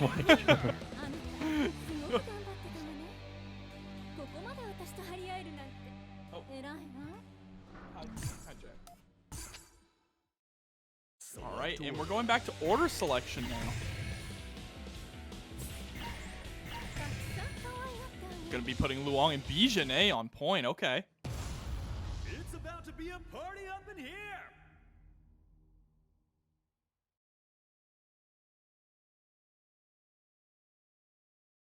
We got 1-1 now. One of these players going to be moving forward in top 8 winners. Ready? Starting things off with Luong versus B.Jenet. Very interesting too. Luong, like we've talked about before, a solid character in the air, has great anti-airs, but B.Jenet, queen of the skies.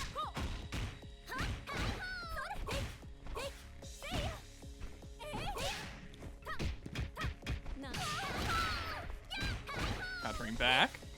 Trying to slide in, utilizing those long legs. But Yurikov, that 2D is long reaching as well.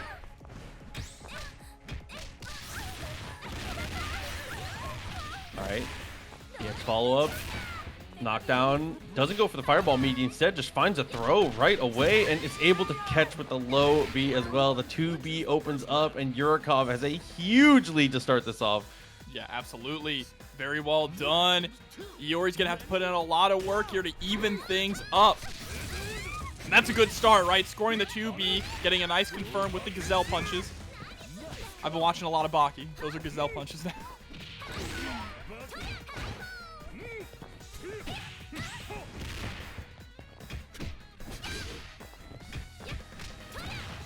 Alright, 2D. Another 2D. Yurikov really likes to harass with multiple 2Ds in a row. Really just catch the opponent either trying to jump out, backdash, or attempting to counter poke on wake up. Oh, wake up button. Very nice. Got to stay brave. If you're not willing to go for those early swings, B.Jenet will run you over, as we saw in the earlier characters. Tries to go for the Shatter Strike. No punish. And Iori gets the better of the whole situation. We'll see other side. Fakes out the taco there. Yurikov was trying to jump out of the way. And the DP is going to be able to get rid of B.Jenet, but Iori took a lot of damage, Proxy, in the process. Yeah, after the sweep gets punished, is able to immediately go in for the DP.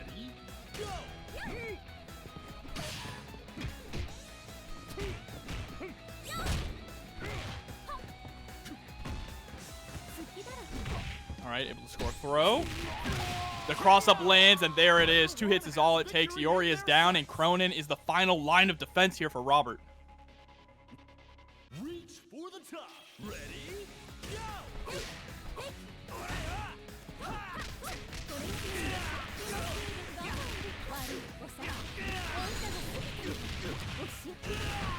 Alright, super in the corner.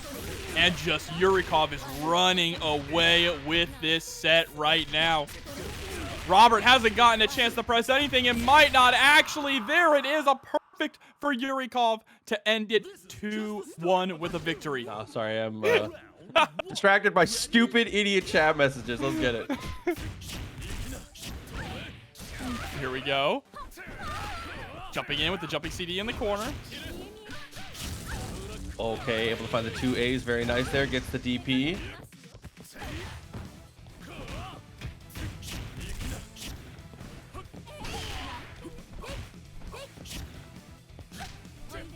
Run up, just poking with 2B a little bit. Just a little toe tap. Oh, cross up comes through though. Tries to go for the mix again, but the DP right away. Sending out the fireball. Great throw there. Tries to go for the overhead. This is going to give Lokof a chance to get a huge punish and turn around the momentum of this round. Oh, Shatter Strike not going to connect there. Goes for the jump in, finds the touch there. Lokof felt like he needed to make a move, and I don't think he was wrong. No, absolutely not. I think that was definitely the smart decision to make here. But Bala, Armando is going to be able to take the first round, and now Lokof is going to bring in Yamazaki.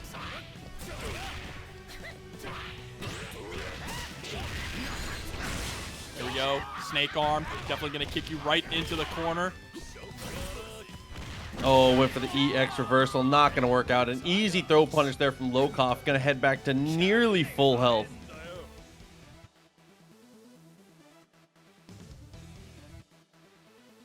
All right. Now, Angel coming in. Curious to see how Bala is going to work with Angel. Nice jump back there from Lokof, just trying to ignore the cross-up situation altogether. And a great guard cancel, too. Gets the entire snake arm. Also has the time to whip another snake arm to build up some extra meter. That is one of Yamazaki's strongest advantages, is just how fast he can build up meter.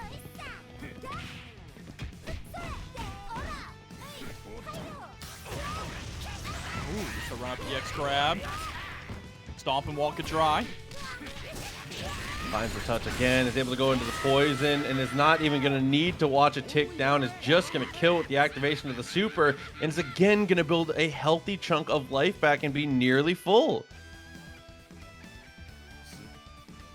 And Iori has a lot of work to do here, but has a lot of meter to do it. Gonna start things off with the 5D.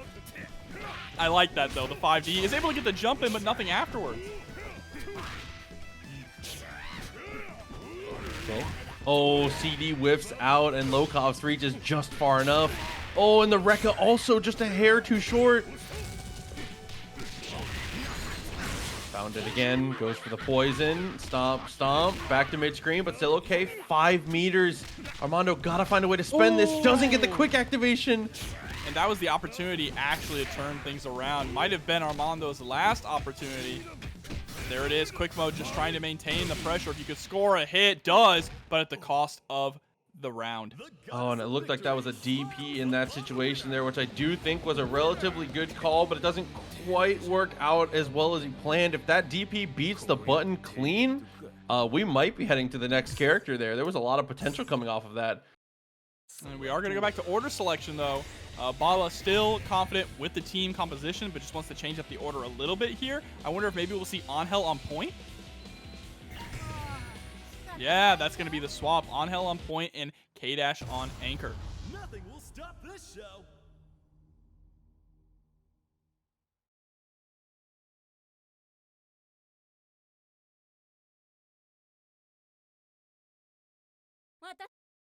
See how it's going to turn out here.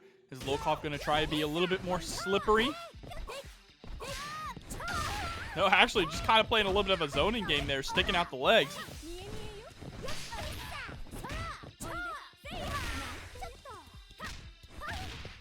Alright, standing D, anti-air, very solid. Chasing into the skies with that JA from Lokof. It's such a unique JA with some really specific utilities, but when it works out really well, it really does.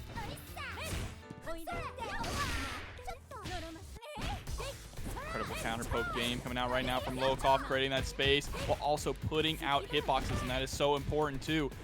Putting out dangers for your opponent to approach against. Neutral jump there, trying to call out the roll. Able to get to the other side, catches Armando trying to press, and there goes Angel. You won't give up that easy.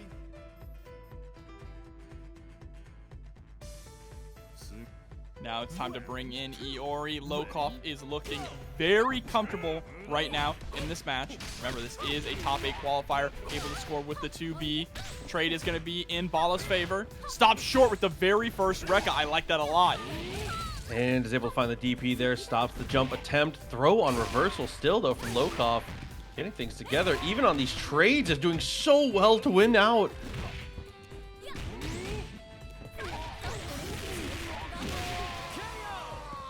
Wow, and is able to take the kill there. Good stuff from Lokof here, continuing to just roll this over with the Luong. Oh, trying to go for the neutral jump CD to start things off. 5 bars. Delete this character, Bala. No. Interesting. Okay. Instead, we just go for the EX. Wants to hold on to as much meter as we possibly can. But that might come back to haunt him.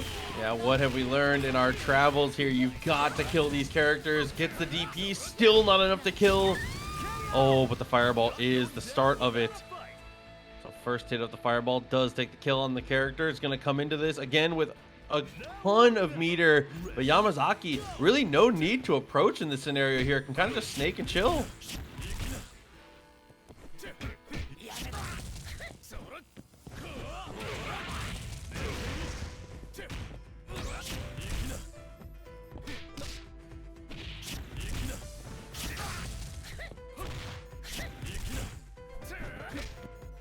Right? Just a little check there with the 2A. Guard cancel gets blocked, but Lokof actually isn't able to punish it. There's the snake arms. Approaching slowly.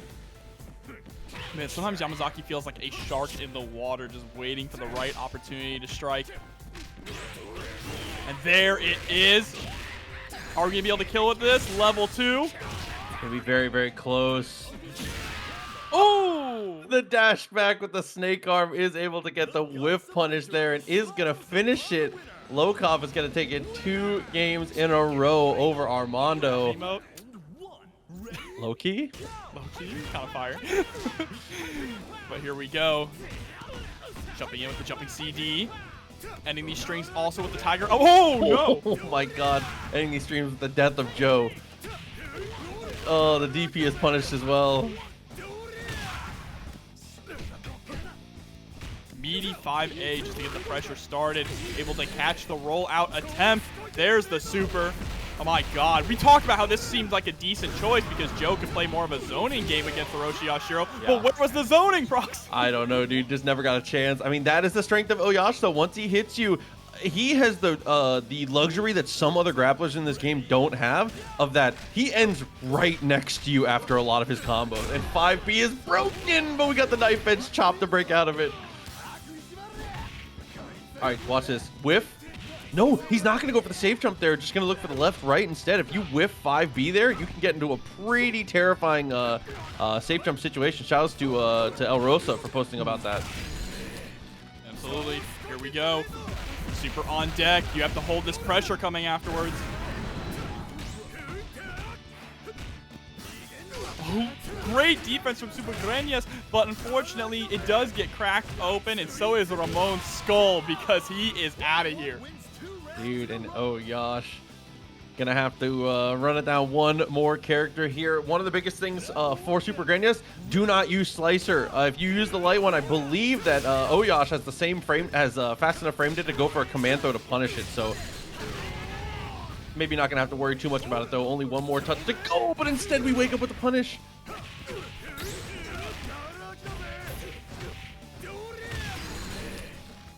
Level 1. I love that Rino is willing to spend the level 1 every single time just for the really strong Oki that Yashiro gets off of it.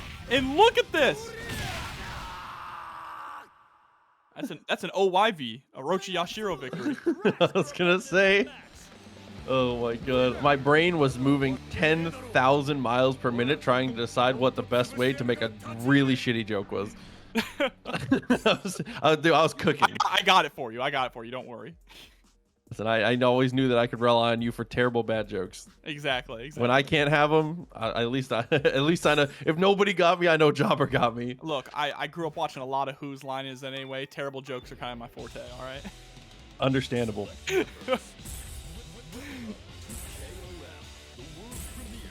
Here we go, jumping right into the next one. Go back to character select, taking the heat. Moonlight here. Listen, Jobber, I walk so Jobber can run. Okay. As long as it's not X-Pac heat, I'm glad to take the heat. That's fair. That's our answer. Dinosaur. Dude, I think that Dino is sick this patch, so we'll see if it can work out. But I really do. I like Dino a lot this patch. Yashiro is kind of a tough one though. Yeah, because Yashiro is such a strong brawl character, and I feel like Dinosaur kind of struggles in those slightly extended range like brawling matchups, right? He's definitely gonna be able to outrange him, counter poke him all day. His reward on 2A, if you have a half bar to invest, is so good. We'll get there when we get there though. For now, it's gonna be Joe trying to redeem himself from not getting to really play last game.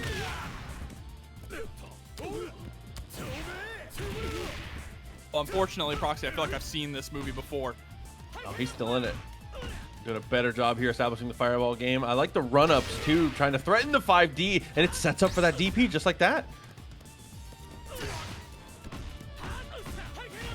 All right, much more patient play here from Supergrenas now. Oh! Keep doing it! So the kick is so extra. It's time. Left, right, same side. Oh, what's extra is him just snatching you out of the sky.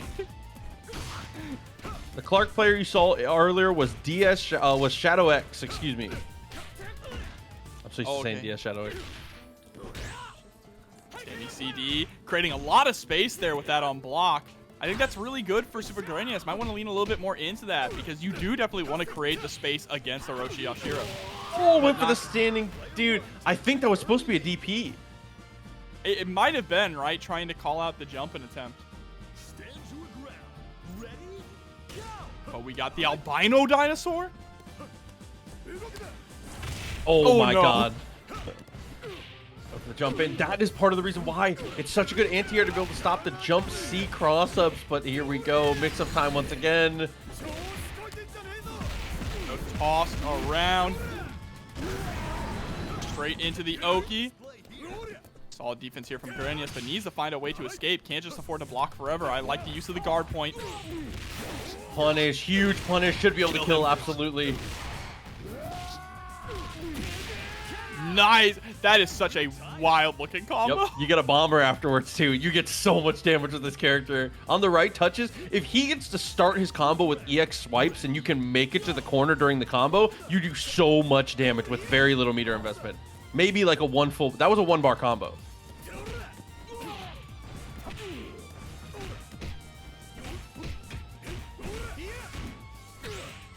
Nice.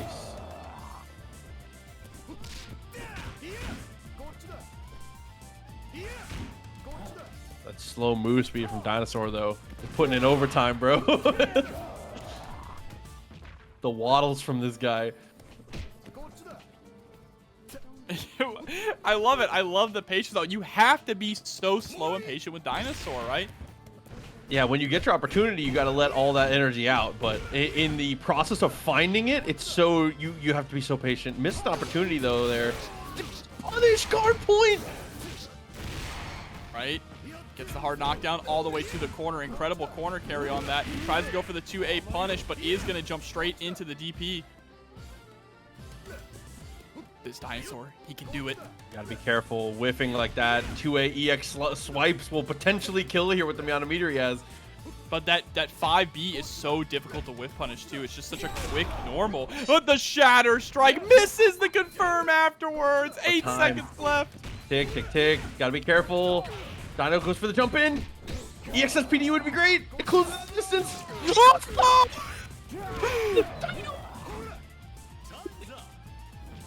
he backdashes out.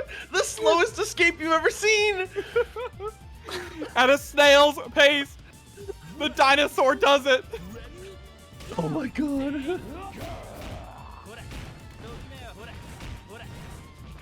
Nice hop over the fireball here. Went for the jump in. Easy flash kick. He is a very large target.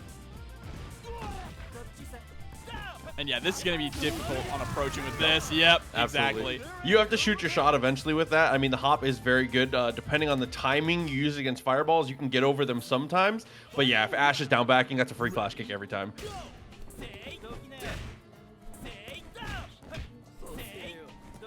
And now we are down to the anchor war here. Rino sitting on max meter. Yeah, 2 of the premier meter dump characters in the game. Krohnen's meter dump obviously nerfed a little bit, but still exceptionally above average. Like this. And have to dump a lot of it. There's the level 2. Still has 2 bars left. 1 touch kill range for both players? Honestly, yeah, you ain't wrong. Oh, flash kick. Nothing else. Counter hit, though. Got the air there. Pressure's off. It's activation. This could be it. All you've got to do is finish. Level 2, advanced cancel. Has 2 meters to follow up also. Hold, chat. Hold. Hold. Quick activation again. Stun. Maybe stun on the flash kick. Is not even gonna need it. It's gonna take the kill.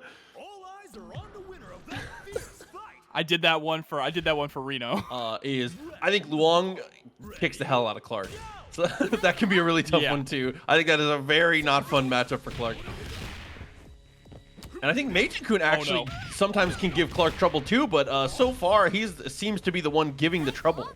Yeah, that's 2 grabs in a row right off the bat, and we know where that normally leads, right, Proxy? Absolutely. Gonna go into the rolling death cradle. Good amount of damage here, and we're just gonna whiff for meter. I love that. Against the zoners and characters with good reversals, it's usually better to go for the meter gain rather than try and overextend yourself. Absolutely, and I love the use of the 2D there, just trying to poke at long range, throwing out that 5C. Yurikov trying to... Oh, no. Ooh, able to roll out of harm's way, but does run straight into a Frankensteiner. Now is stuck in the corner. Good DP, but also runs into an Argentinian backbreaker. Straight back into harm's way. Is going to get a little chiropractic adjustment straight into the dirt. And is going to go to sleep for real this time. That's the big sleep. Oh my god, not the big sleep. And now Luong. This is what we were talking about, right? Luong versus Clark can be suffering for Clark. And you're seeing it right now, right? Yurikov just flipping all around. There's the guard cancel, just trying to push Clark back to the corner to hold on to that position. That's in the forever nap. Oh. Oh my god. Y'all stupid. I love you. Nice pressure here. Went for the hop over. Same side. Oh my god. Is going to build the bar too if he wants to choose to spend it. And he does. And that is a dead Clark. And that is exactly what we were talking about, right? Really good pick for Luong there. Luong was able to get rid of Clark unscathed. And just like that, we are tied up. Shadow X, of course, with more resources. But that's one of the great things about Luong. She doesn't really need the resources to cook. Yeah, they're really nice, and it helps her get extra damage on these mix-up situations. But for the most part, her game plan is completely intact without him. K-Dash, on the other hand, man, it is a lifeblood for Meter here. He's having this threat of the EX slide changes up how your opponent has to move so much. Oh, but that withstanding D there. Shadow X wasn't ready for it. Tried to get the little punish. Oh, and the Shatter Strike is going to get blown up by the 2B.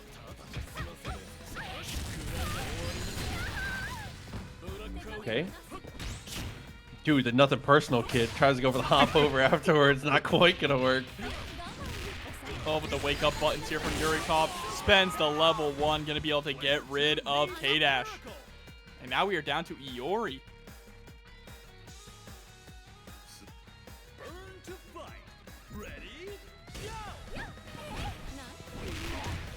Oh, and immediately gets put to the wall with the CD.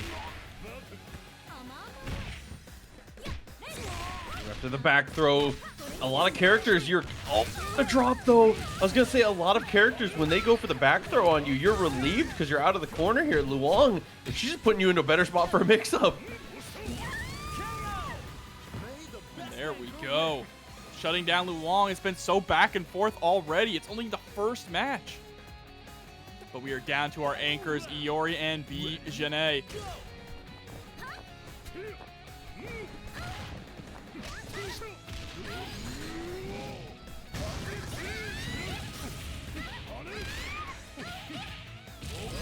Huge confirms here. Spends the level 1 at the end. This corner positioning is everything. Tries to go for the low, but what a poke out there from Yurikov with the 2C. Okay. Hop again. Oof, the backdash too. A couple good decisions in a row here. Air to air. And he rolls out. He's free.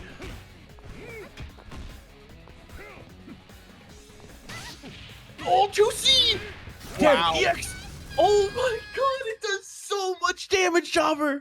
Yeah, just an extra life tax there on the end. And Shadow X is going to take game number 1 here in our winners finals. But remember, this being winners finals means that it is going to be 3 out of 5. So there is going to be plenty of more matches between these two. Dude, that's what I like to see, especially between these two who have been fighting it out so hard. Yurikov has been continuing to, I believe that, correct me if I'm wrong, chat, Yurikov just got 3rd in Coach Steve's Burn to Fight. So, like, that is placing really well in some of the highest caliber of North American KOF tournaments. Yeah, Or 2nd or 3rd. Chad, I know you got it for me. It was just a huge burn to fight as well. The sweep. Try to go for it again. Not quite going to work out. It was 3rd. Thank you. Interesting. We got the mind game mix up, right? Yurikov going back to characters, not character select, excuse me, order select, but not changing the order of the team. It did force Shadow X though to swap K-Dash to point. Hey, That is the 40 chess. Sometimes you just need a second, and your opponent thinks you're metagaming. Almost breaks the guard gauge there. The DP came out.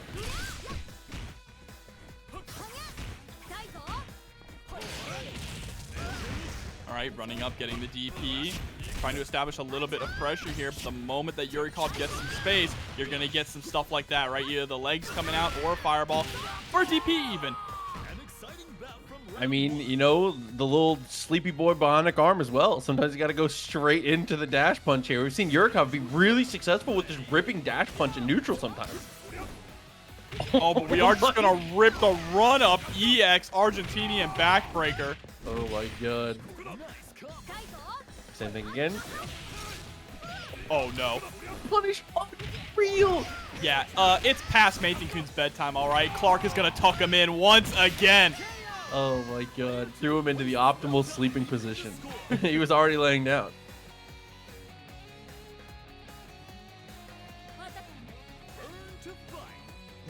And now Luong. Great JA. But unfortunately, overextends just a little too much. Whiffs the second one, and it's going to take a lot of pain for it. Yeah, closes the distance, able to roll out of the pressure. Finds another touch, though. Yurikov continuing to be so successful. Spends the one bar, and for great reason, all the way to the corner now. Follow my lead. And Freak Shadow coming through with the tier 1 sub for 3 months. Welcome back, and thank you. Okay, back to the corner with you, Yurikov. Nice block string to be able to get out of the pressure at least.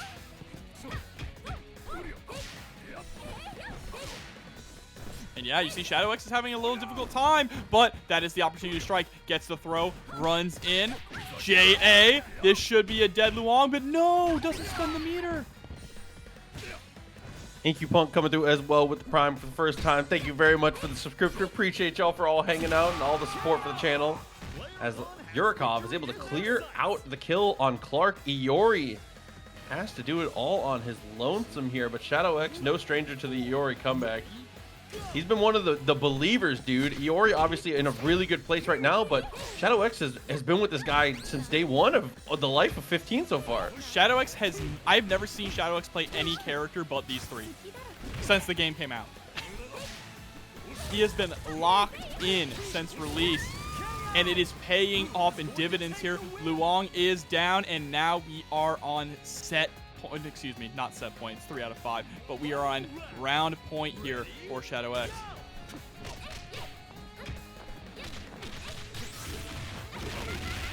Okay, nice follow-up here with the EX.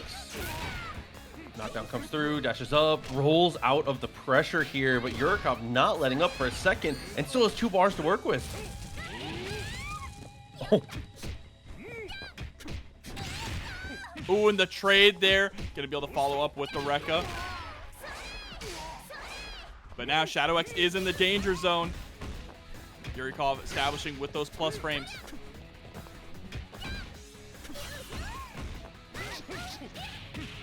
Great close C. Goes for the OTG, attacks on some extra damage. Proxy, is this enough? Should be. Absolutely it is with the DP. Shadow X gonna lock it down. Another one here on a little bit of an Iori comeback there. Obviously Half-Life on the second character was able to climb through everything. Round 1. Ready? So Clark, of course, on point. Oh, that bass? Chat, what song is this? I need to know. Oh, but the jump in immediately into the command grab.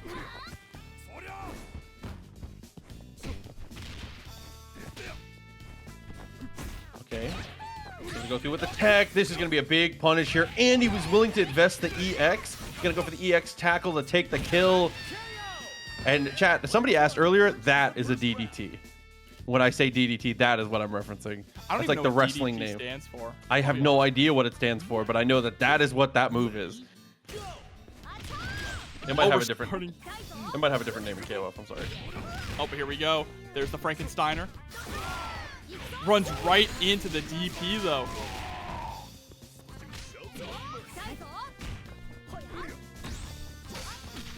Oh, tries to go for the command grab there, but is going to get blown up. Oh, okay. I see you, Shadow X. Gonna get the full confirm here in the corner. Tries to go for yet another one. An old timer coming through with the $20 direct contribution to the match, Rino. Thank you so much, old timer. Dude, huge shout outs for that. Already pushing this match Rino up. We have got it up to 86.15 now, almost to $100 already on the match Rino. Thank you very much to everybody who's helped us continue to push this pot even higher for these players. Oh no, a massive drop DP there. Gonna be huge damage here for Yurikov. Goes for the reset, actually. A little awa action, not gonna get too much off of it. Tries to go for the EX, a huge read attempt. It does not pan out. We get the knockdown.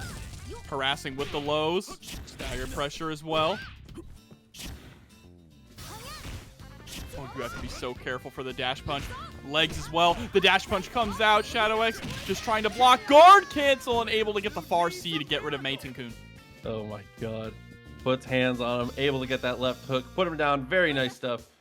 Reach for the top. Ready, go!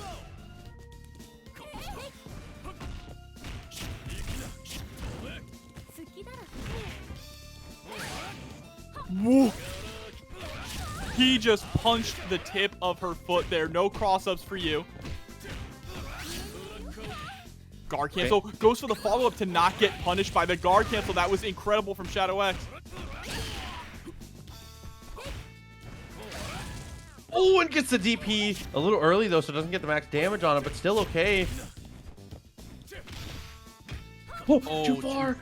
That's Dude, so sad. Oh my god, that jump in almost definitely kills too. K-Dash with a bar, he almost definitely kills her. That's so unlucky. Ready, go!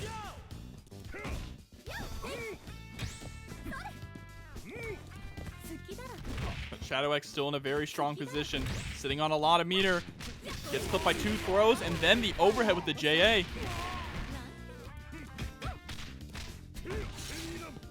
Oh, quick max into roll backwards. Very defensive choice afterwards.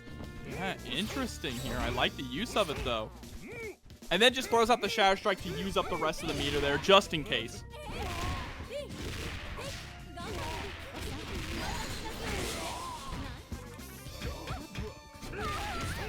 And a CD counter poke pressing out.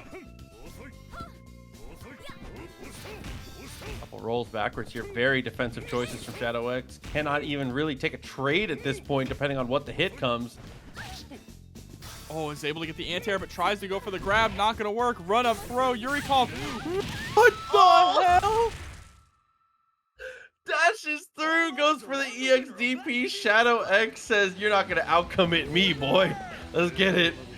That was crazy there. It's definitely surprising. I think because compared to some of the other higher tier characters, he does have some pretty difficult matchups against some problem characters, right? Very true. But right now, he's going to be in a matchup against O.Yashiro. And Rino turning it on very fast here and squeezing out some good damage. And close up for a little bit of mix there. Doesn't get too much. 2C in response, but would immediately just hop out of the corner. But these trades are not going Johnny's way.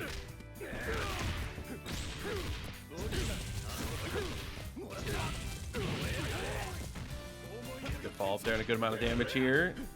Found the touch and the CD. Dude, his jump CD and standing CD are two incredible buttons as well because of how fast they come out, as well as the EX Rekka to go for the anti-air. Trying to chase down, but the roll back straight into EXDP.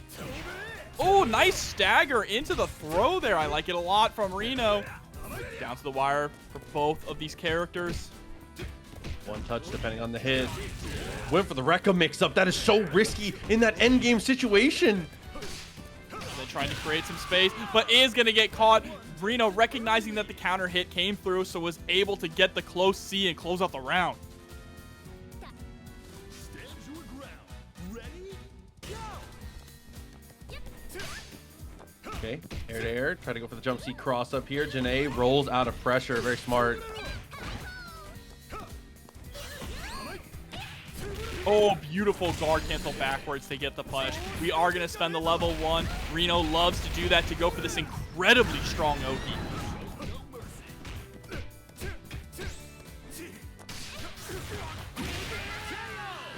Dude, great follow up there. Able to take the kill. Now or never. Ready, go!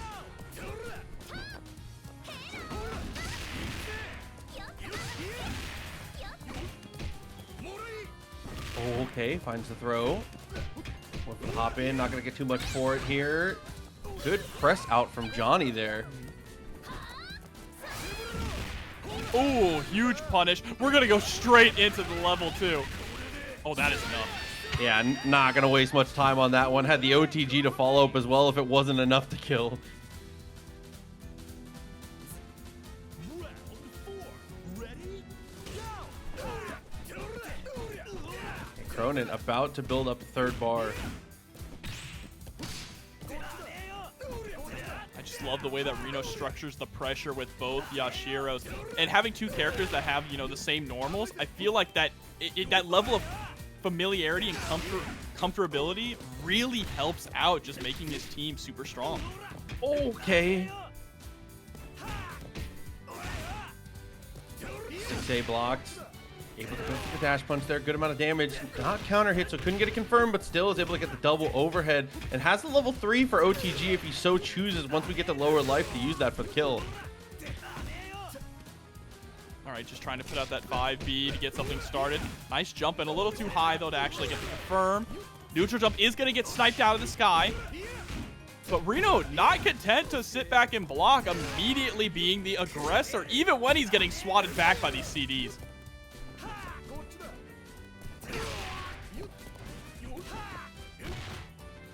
You know, Rino can afford to be a little bit more aggressive here. Every trade, it doesn't really matter. You still have Ash on the back end here, and that damage is going to stick. 10 seconds left on the clock.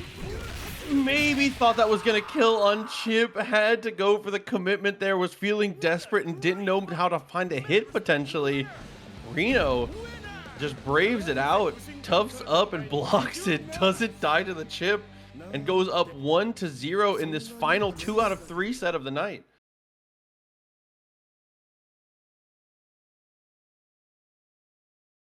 And let's see. Rino so close to getting to losers finals here. Just needs one more game. Round 1. Ready? Go!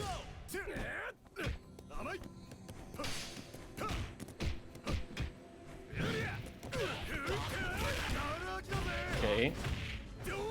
The damage on that. That was no bar. Are you kidding me? All right, jumping CD pressure coming in here with Kyo. But immediately has to give it up and is now back up against the corner. Beautiful jump over the grab attempt. Gonna get a clean punish here. Back to mid-screen.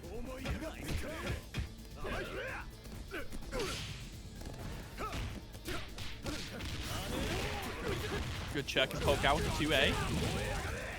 Gets a lot of damage off of that starter as well. Definitely does. I mean, that is an underrated portion of Kyo. Man, he hits like a truck. It is so difficult. And that little stagger, more than enough. Just 2A and a little frame kill to be able to go for it again. Catch Yashiro pushing something. Round 2. Ready? Go! All right, immediately creating a little bit of space, but Rino capitalizing on that decision here, putting Johny all the way into the corner and spending all the meter that he's got. Not enough to kill. Still a great situation here. Pressure's on and gets the cross up there. Only crosses up because Johny swings. It pulls him out of the corner just a hair.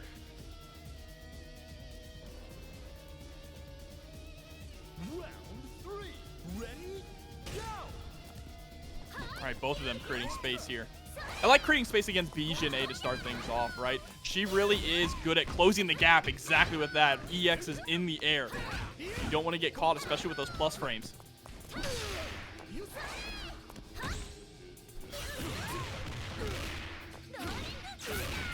Okay. He's going to go for the jump in rather than the meaty fireball. And then just backs off. I like this. Give him some space. You have a meter advantage. You're able to punish on these overextensions from him. I definitely like playing a little more defensively here, but you got to be careful about how defensively you play because you give away chances if you let them have too much room to roam. Okay, there's the low immediately into the EX overhead.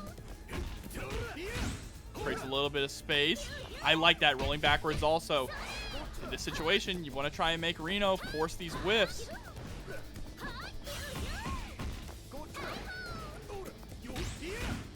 Oh, but the Farsi is not going to whip there. Reaches so far.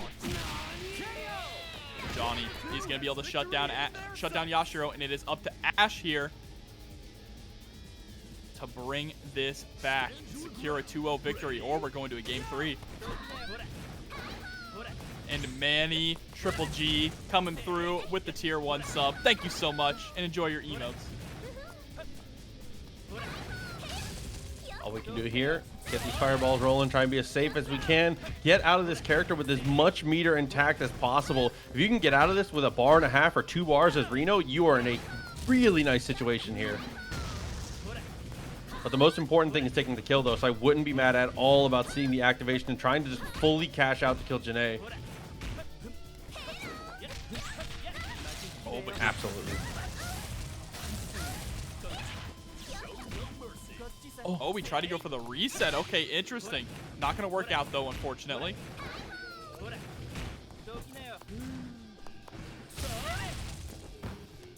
Nice use of the flash kick there, trying to find this last touch. Fireball comes through, just acting, getting as much chip as you can. Oh, there's the throw, and this could be what Johny needs to get some really solid pressure started, but gives it up immediately here. Maybe the fear of flash kick, and is going to roll right into the fireball here. Rino nearly at full health with Ash. Yeah, Krohnen coming in with a crazy amount of meter here, so he's going to be able to cash out and do a just potentially 2-touch depending on the hits that they get. Rino, same situation, is about to build up the 3rd meter here.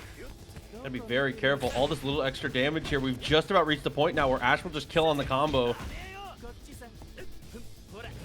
And Rino's Ash has only been getting better and better. I like that, just putting out the 2 A's. Oh no, the DP is going to catch the cross-up, but rolls out of the overhead attempt on Oki. Okay, we're gonna go for the EX Fireball route here. Goes for the super, takes the shot, still alive. Rino, one more guess. We've seen this situation before, though. This exact thing with Krohnen versus Ash. With comparable health as well. Ash just needs to find the hit. Shatter Strike twice in a row. Oh, so much meter burnt up there. So much patience. Oh, and there it is. The jumping CD comes through. And also, Necro coming through with the $25 direct contribution to the match, Rino. Thank you so much for the support. Okay, putting us up to 135.50 total. Huge shout outs again to Necroid, Old Timer, Smug Blue Dragon, The Secret Sauce, Kersey, and the Great Wizard, as well as Get a Calculator. Coming through, everybody helping us with these direct contributions, everyone who's helped us claim the codes and put through these sponsor quests. $135 is definitely nothing to shake a stick at here. Exciting to get to see pots like this regularly for these KOF brackets. Yeah, absolutely. And shouts to Lasted in the chat, too. Your Frosty Fasty's champion, tuning in, showing the support.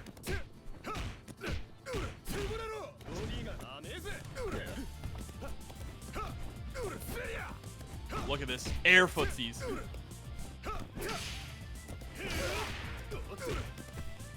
Okay, a couple good answers. Gets to throw.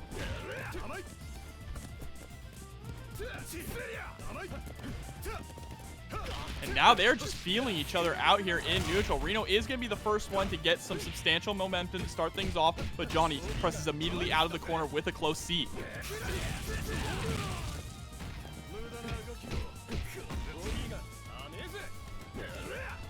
Giving up the space there, doesn't want to get too aggressive, fall prey to those guard counters. It's definitely so easy to get pulled in by some of those situations. Block on that one. Tried to get aggressive, but jumps a little too far over. That angle kind of gives Kyo a little bit more room to roam, and he's taking advantage of it here with this CD repeatedly on block. Alright, but the jumping CD gets the counter hit, so is able to pick up with the EX legs, carrying all the way to the corner. I love the attempt at the overhead there. 9 seconds left on the clock, though. All this damage is going to stick, no matter who wins. Oh, that's so smart there. Just smashes the 5D out, knowing that he can win, even if it's on a trade because of the life totals.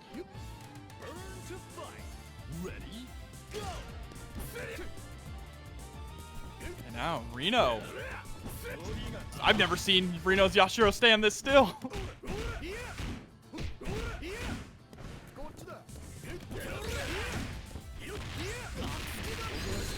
Oh, beats it clean, has the meter. OTG is not enough, but still one touch. Anything will do it.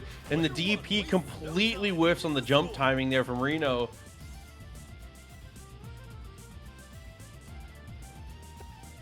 Now or never. Ready? Go!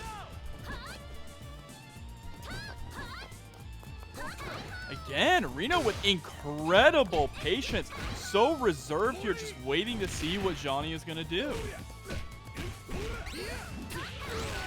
Yeah, it's not even like Rino normally plays with like reckless abandon. He just normally is high activity, but he is playing a much more reactive style right now. And for the most part, it's looked very good. Shun'ei might be the one that you need to force your will on though, because her running wild is just a little too much to deal with for anybody, honestly.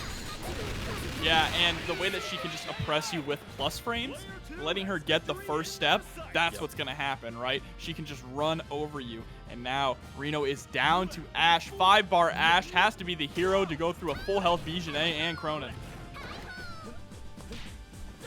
More than capable of being the hero that we deserve, though. To kill each of these characters. Each character needs to get hit, and she cashes out meter. And then after that, he's able to pretty much kill them on one more touch after that. So 2-touch game for each character.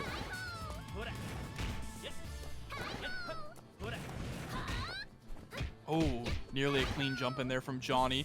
Not quite fast enough, though.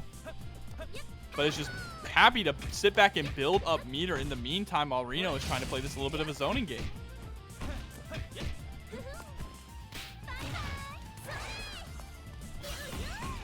Not quite meeting up, but there's the plus frames. Gets clipped by the overhead. Again with the EX overhead. But wake up buttons from Rino. Trying to score that counter hit. Okay, had the flash kick. Gotta go for the jump over. EX in response. Love the idea. And now just jumps back again. It's being so unbelievably patient. But there's the activation. The time for patience has passed.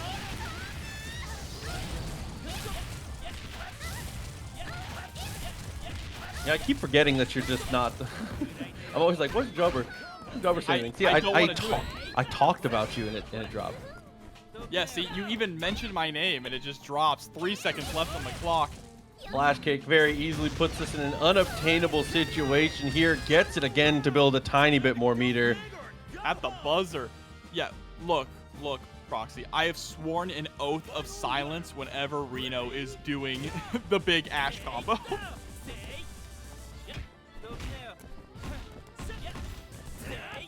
Forced to block out. Johny, good defense though. Finds the EX fireball. Has a meter if he wants to spend it, and he does. Not enough though. Whoa, the throw on the wake up overhead. That is crazy. Oh no, and here it is again. Activate, advanced cancel, push it as far as you can. It's gonna need a stun. This is definitely not gonna kill. Yeah, it's not gonna be able to stun either. The stun did get a little nerfed on it. Oh! That was such an insane gamble, and Johny makes a gamble of his own, and it's gonna pay off. Oh my god, Johny says, oh, we're rolling dice, I see? Okay. Oh my god, dude. Good competitor would. But you gotta earn that spot. Johny is gonna come up and is gonna be playing the Kyo. Gonna keep that Kyo in. Yeah, instead, but this time we're gonna be running with Yuri for Yurikov. Actually, no B.Jenet, which is interesting to see. There's a nice counter hit with the JCD, gonna get the full conversion as well.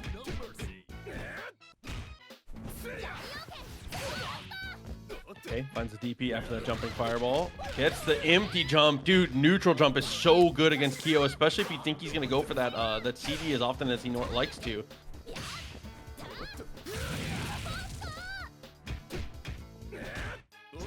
Ooh, ending the string there with the CD to close the gap, prevent any kind of a counter poke. And just stealing turns over and over with these short hops. The structure of the pressure is really nice, but Yurikov able to weather the storm, waiting for the right opportunity to escape and strike. Yurikov said, I would structure these hands. Puts it down, finds the hit straight into the EX fireball. And that Izuna drop does so much damage as a combo ender.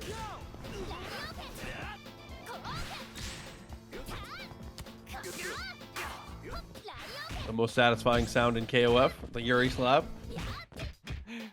the tennis tee off. It's so funny, dude. I will never not giggle. Trade comes out, very nice. 2.5 bars is gonna very easily kill here. Not even gonna need to spend another one. The DP is plenty. Round 3. Ready? All right, lots of meter here on Yurikov's side. Needs to be able to spend it wisely. Oh no, wasn't able to get the 2B there. That was really unfortunate.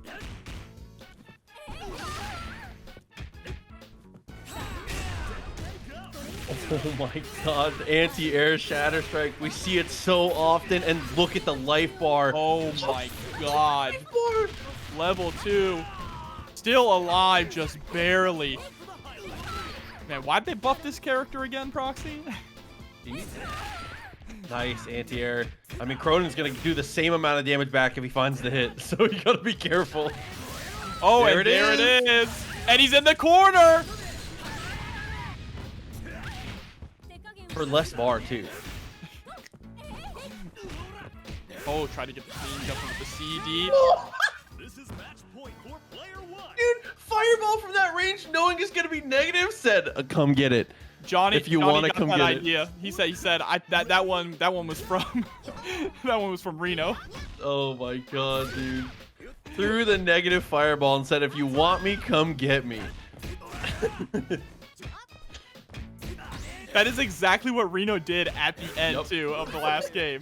That's crazy.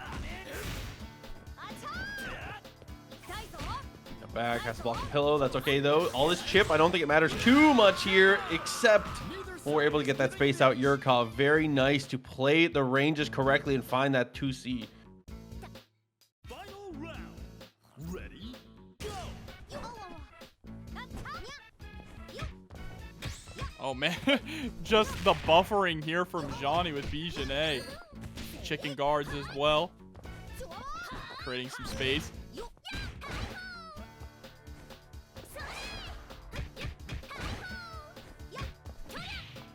Oh, great defense there. Able to block the jump in attempt and challenge. Ooh, dashed up and found the 2C rather, instead of trying to go for the dash punch there. I like that ender.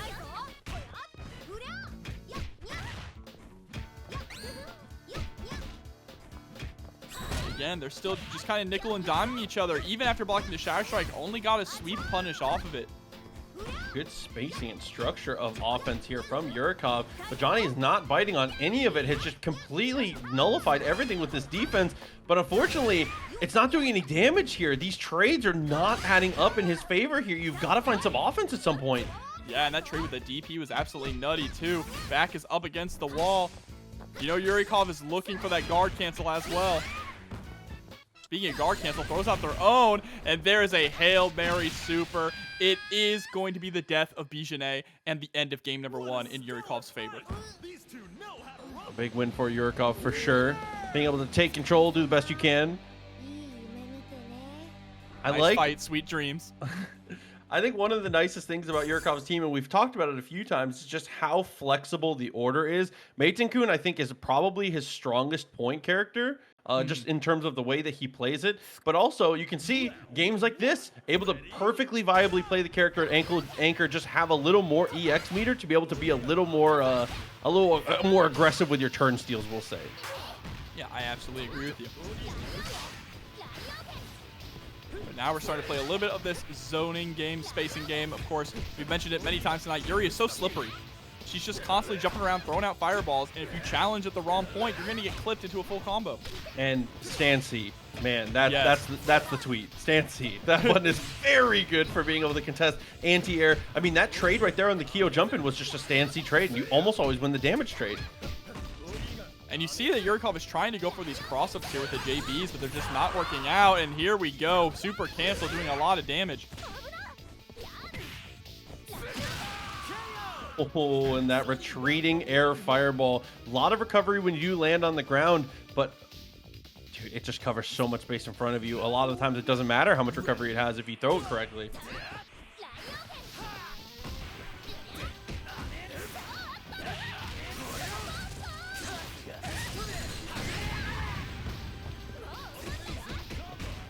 jumping in with the drill.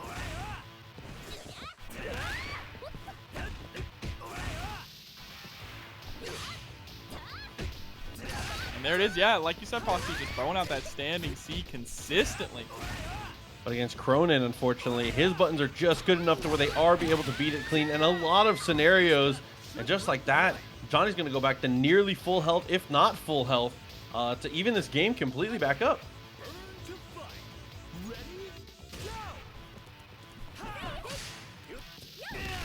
And man, those CD cancels from Luong are absolutely brutal. The way, how much space she can close with that. Gets the jump with the JA cross up, but no cross under for you. Instead, the DP. Krohnen having the DP that hits on both sides to some degree is way more than good enough to stop some of this pressure from Luong. Oh, and the patience there too. Could have gotten a little more out of that after the 2B, but probably wasn't ready for it. Oh no, goes right into the 2B from Yurikov, and that is going to be a dead Krohnen and a decent chunk of health back for Luong, meaning that B.Jenet is in a very tough position to make this comeback, Proxy. And Reiki Kito coming through with the tier 1 sub, 18 months. Thank you so much and welcome back. Okay. 2B, nothing else. Gets the EX. We're going to find a hard knockdown here.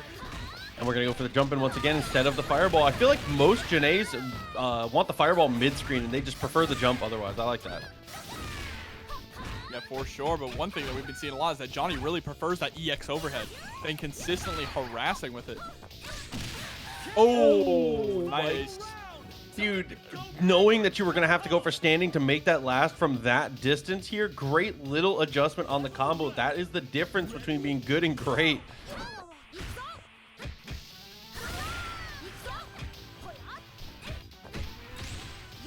right, 2D is going to connect with the stagger. Again, trying to go for that 2D. Clean jump in. Plenty of meter here for Yurikov as well, but the question is how much are we willing to spend? Instead, tries to go for a bit of a reset there, but gets the follow-up anyway. Level 2? Maybe missed out on the dash punch. That is how you normally see the combo end as Yurikov closes it to make it 2 games in a row now. You can go for a restand, but usually it's not for, like that way, you know? So I think it was just a missed dash punch. Yeah, that seems likely there, but still was able to maintain the composure and bring it back. Now with a clean 2-0 lead, Johnny up against the ropes here is going to have to make 3 victories in a row, which is one of the hardest things you could possibly do. That they removed the rear hitbox. They removed the rear hitbox on counters too, and I've watched Geese grab people by their neck from a character link behind him. So I just, if it has an orbital looking hitbox, I am assuming it's hitting on both sides, man. I've definitely watched Geese do counter, turn around, and grab people by their palm their forehead like a basketball and put them in the dirt. All right, Johnny coming through. Had to go back to character select, take a little bit of time to breathe, right? You are down 2, so slowing things down, cooling off Yurikov a little bit is a smart move.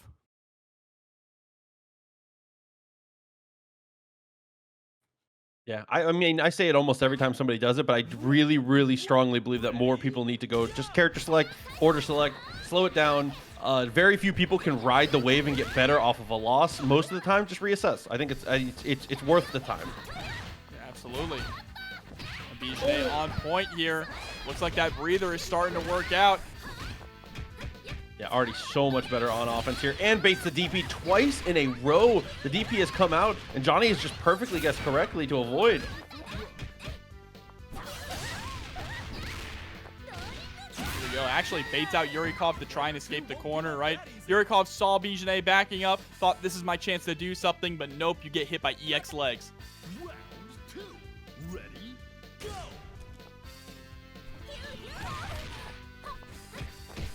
Those legs are just such a good approaching tool, the air legs to be more specific with B.Jenet. But Yurikov has some long legs of his own here with Luong.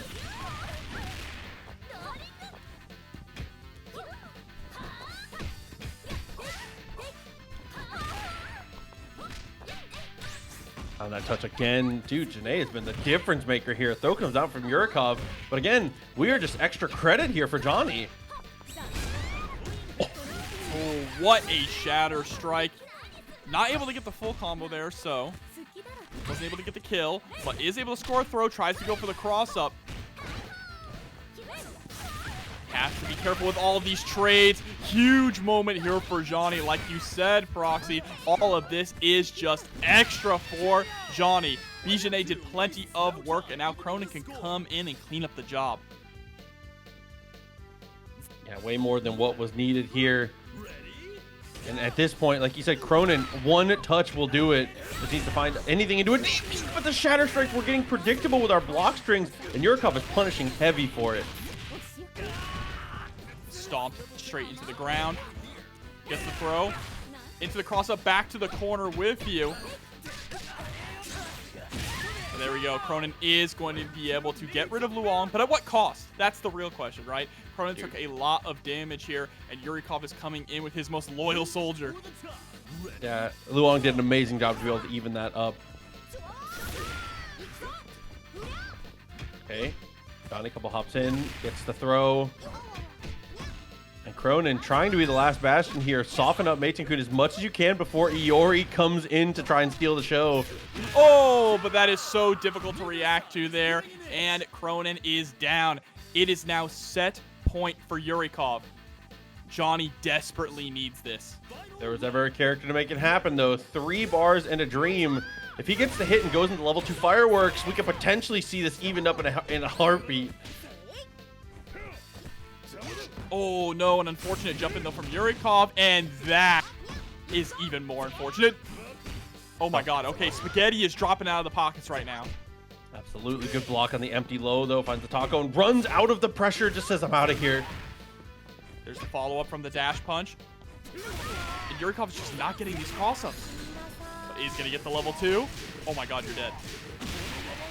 Dude, you're just dead! Yurikov on the level 2 super is able to take the kill and says, bro, listen, I'm trying to get this tournament done. My boy trying to sleep. Oh, man. Grand finals. It is time to go. Yurikov coming for the losers here. Gets the first hit. What a way to start that out. Oh, It's nice the air-to-air. JA. Yeah, didn't have the EX, though. Wasn't able to fully convert.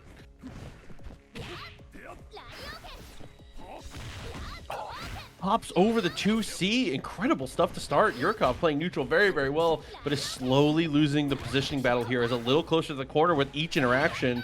And that's why you see Yurikov also starting to move forward now. Was able to land that DP, but here we go. The first toss.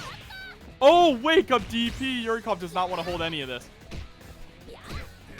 Okay. 2A. Nothing else. And I love how, you know, quote-unquote lame Yurikov is playing right now, but there is that JA, gets the counter hit straight into the dive. Uh-oh. Yep, party time. And the Hop in. snowball starts rolling, but there's DP. Very smart. Gets the throw again. And is able to find the cross up there. That's so cheap. Did he just throw the startup? Okay, he was definitely doing close D, right? That's For what it looked a second, like. I thought that was Frankensteiner, but it was definitely close D. It looked like the startup of close D, yeah. Oh. GP. Easy way to stop that jump. Okay, obviously very good at being able to stop fireballs of his own, though. Being able to stop fireballs with the startup of his own, rather. Same side dealt with. Oh, but gets the jump in. No full punish. Didn't spend the EX.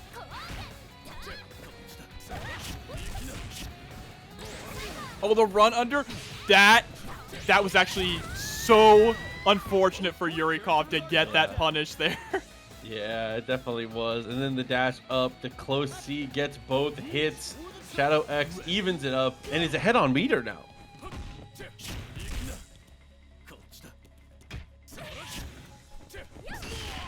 Five C, nothing else. Cross up. Oh, and just rolls out of it. Gotta be careful. That's data for Yurikov later on in the set.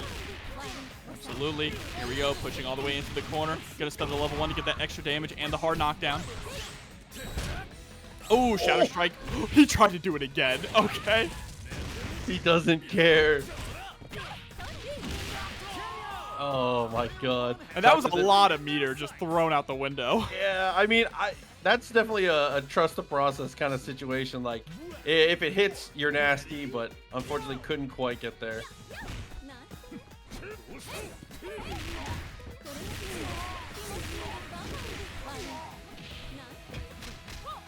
Oh, the pressure. Yurikov's pressure with Luong is unrelenting, but Shadow X does find a way to escape, tries to go for a taco attempt. Yurikov is not going to allow it. Nice win there. Is able to get the EX. This is off a CD. She gets so much reward for this. Gets the low. This should be enough. About to build up EX. No. But the throw is going to do it. Yurikov, off the back of it, one of the more impressive Luong performances we've seen from him, will lock down that first game.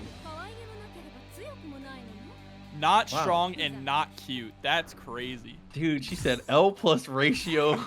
Jesus, dude. Come Plus on. not cute. Oh my god. Plus L no plus maiden. ratio plus, yeah, exactly. Maidenless, waste of meter. Good god, brother. That's crazy. How's she going to do Iori like that?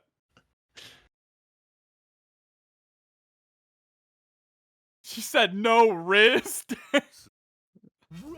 Iori, a Rizless individual? Tough. I believe it. Found that knockdown though. He said, I'll show you, Riz. Trying to get the Rekka. Very nice. Hit him again.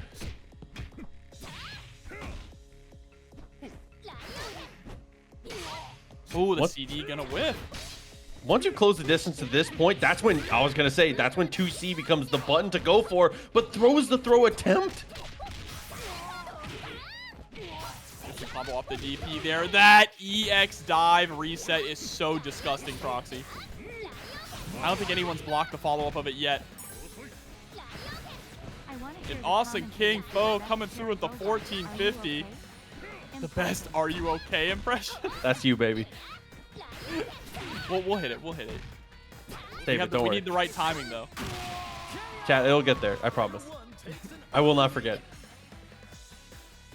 You can't just ask for stuff like that and get it on the spot. It's tough. Well, he donated nearly $15. We gotta give it to him. Of course. All right, here we go. Jump in. The super through.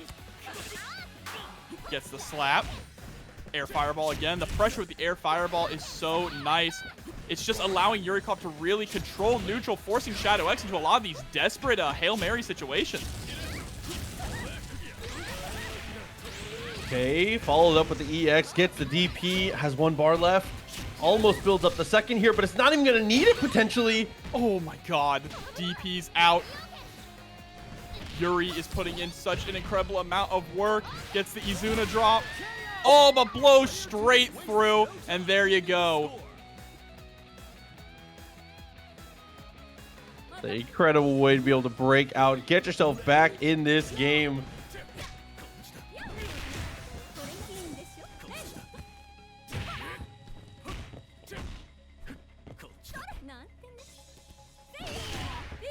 Ooh, the CD counter hit. Gonna be some nice damage to the core, but drops it. That's gonna give Shadow X a chance to escape.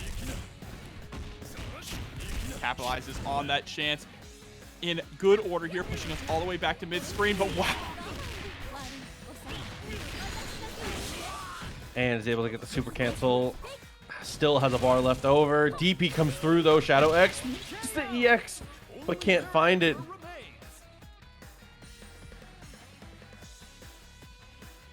And now Yurikov threatening to go up 2-0.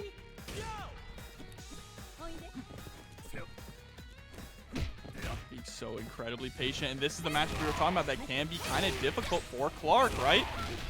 It's just because of this, how airborne and active Luong can be at all times. There's the quick mode activation straight into the level 1. Take him to the corner. Uh-oh. Luong, are you okay? Oh, maybe a little. I don't know how you get up after that. I'm gonna be real. He's up and fighting. Back in control.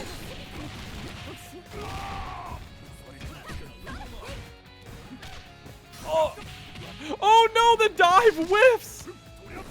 Oh, but we're still able to find the reset here, and all of a sudden we are back in this. It's not a great chance, but we definitely have an opportunity here. Final round. Ready? Go! And I like that Shadow X opted not to be aggressive at the start. You cannot afford to overextend here. Blocks the DP. What a call out, Proxy. Not even gonna go for the super here, just goes for the safe jump. Gets the catch again, has the bar, not gonna spend it.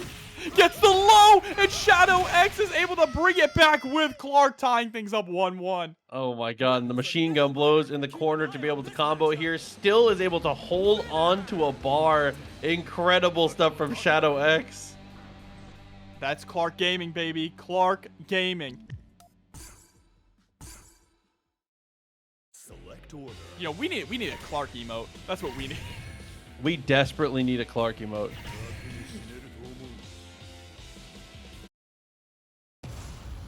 We need you know, the One Piece is real, but with Clark. He said, the Clark. Oh my god. The command grab is real.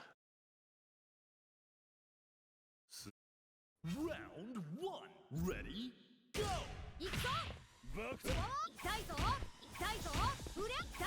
Oh, just look at all this harassment with the fireballs at point blank range.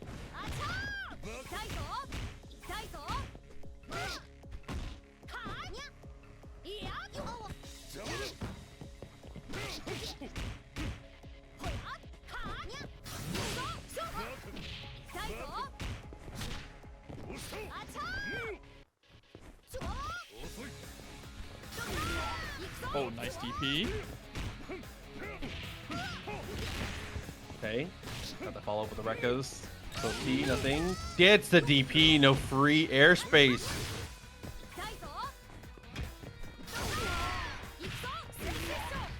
Gets the knockdown with the follow-up here. Good harassment. Oh, no. I thought he blocked the DP for a second there, but just eats it.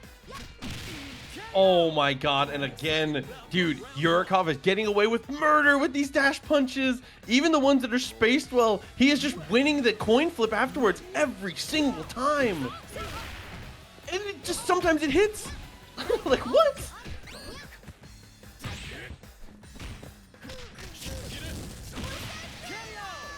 This battle should bring the hype. Able to find that sweep afterwards as well. Good confirm. Push herself just a little bit further into this one. Behind on meter, and now behind on life after the Izuna drop.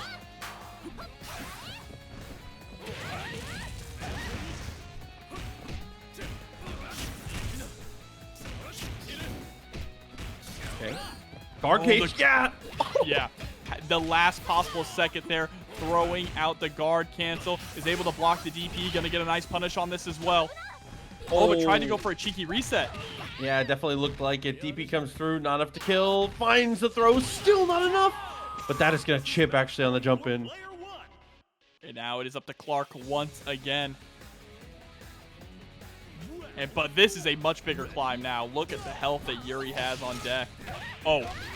Oh, but we are climbing, Jobber. He said, listen, I'm not really in a climbing kind of mood. I got the helicopter out back. Let's fly up there. Oh my god, just 80% of your health bar gone. And he still has an EX available after that. There's the Frankensteiner. Oh no, my. the armor! A perfect! That was a perfect from Shadow X. Actually full health too. Just completely perfectly played at every single stage. It says, Luong, you're next.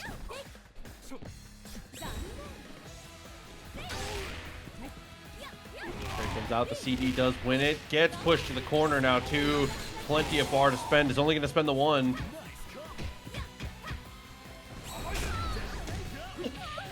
It's so high! And we're going to rolling Death Cradle. Get all the way back into the corner. That's crazy. That was mid-screen. Death Leg Driver. Nowhere to escape. Able to cover. Couldn't find the throw though. Good jump backwards from... Proxy, your mic. Proxy, are you okay? It's a nail biter. Keep an eye on this matchup.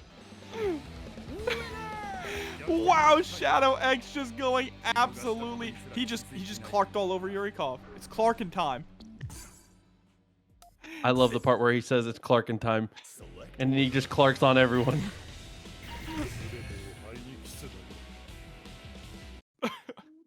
Oh my god. About to be a party up in here.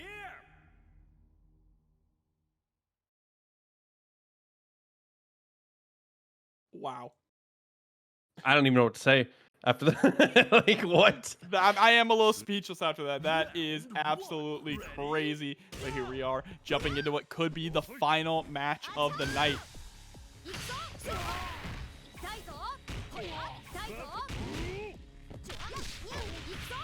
Okay, found the touch. Yurikov, very nice. Oh, but the DP connects. DP is completely evaded there from Shadow X. On 10 so far for good calls.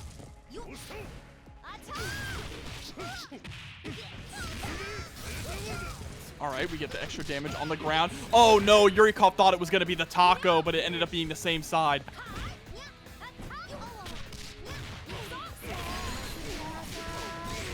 Okay, Super came out.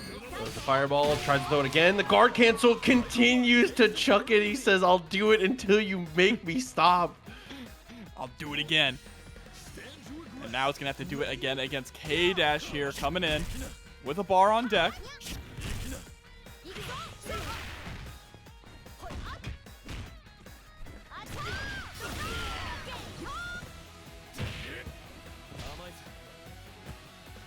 Oh, nice run-up throw. Both point characters are knocked out. And here we are back to the middle war once again. Yuri versus K-Dash, pretty much even when it comes to health and resources. So as even as you can possibly get. Air-to-air traded. At this point, Shadow X, I don't think he minds that too much here. Any damage that you can get down is just... We're doing extra credit for Clark right now.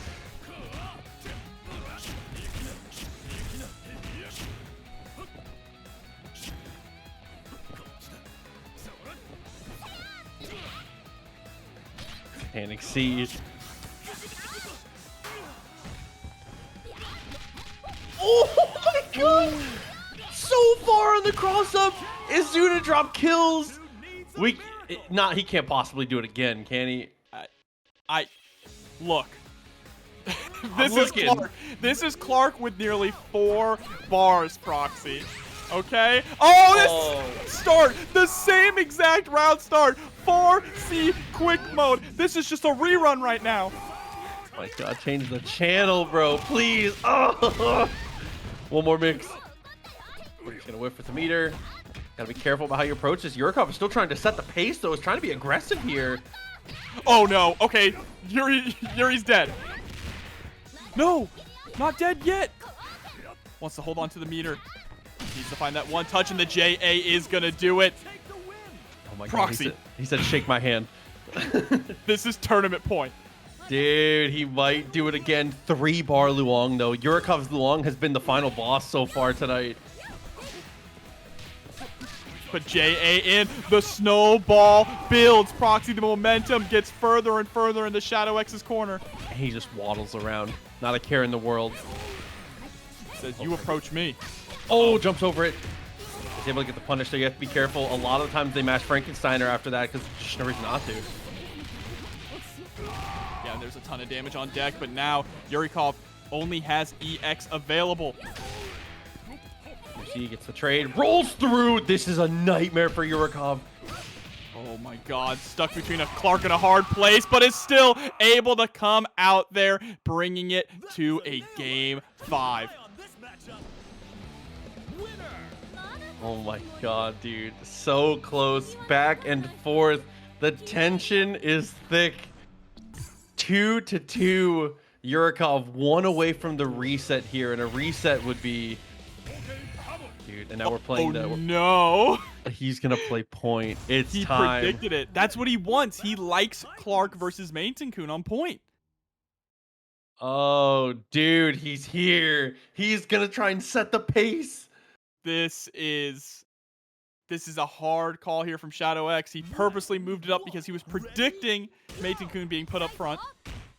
I'm predicting a good match, Shower. Oh, that's not prediction. That's a promise. Okay. Got the sweep. Nice press there, recognizing it's very hard to get anything after that, if it is possible, depending on how it hits. Oh, wow. What an interaction. Still able to recover and get the punish. EX, though. Clark is notoriously good against people who have good wake-up reversals because of how long his 2D is. Oh, but is actually going to whip the command grab there. Luckily, he didn't get too much of a punish off of that.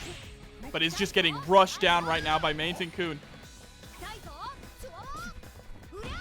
Nearly rolled back into the pillow. Deathlake driver.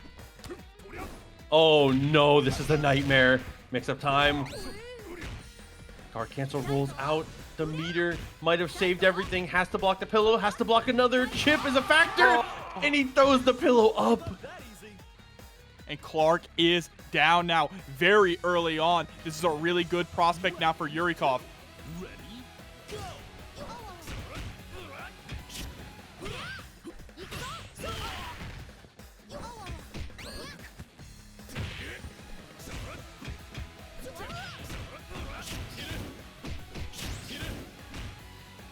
Okay.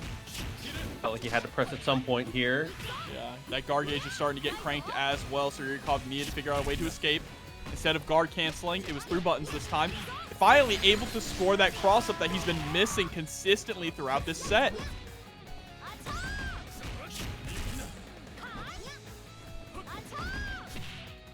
Alright, DD. Oh my god, and it's all up to Iori to prevent the reset. Oh, dude, we might be looking down the barrel of 5 more games here. Iori has to be the one to do it. So his resources are good, though. And he's DPing. My god. I'm choking. 2B, but the DP comes out from Yurikov. Something just activated inside of Yurikov. Dude, I always say it. The sleepiest boy is his best character, but we're not going to see much else of him in this one. Yuri really needs to find the first hit. If she can find a standing touch into EX Fireball, she can put this nearly out of reach.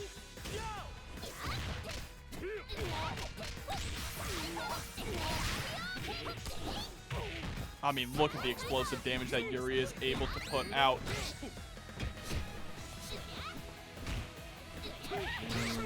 There's a clean jump in, though. EX Fireball.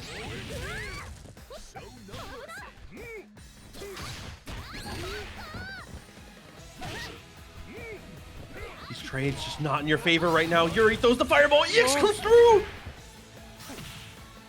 Oh my god, the EX Gazelle Punch, but is going to get slapped straight into the reset.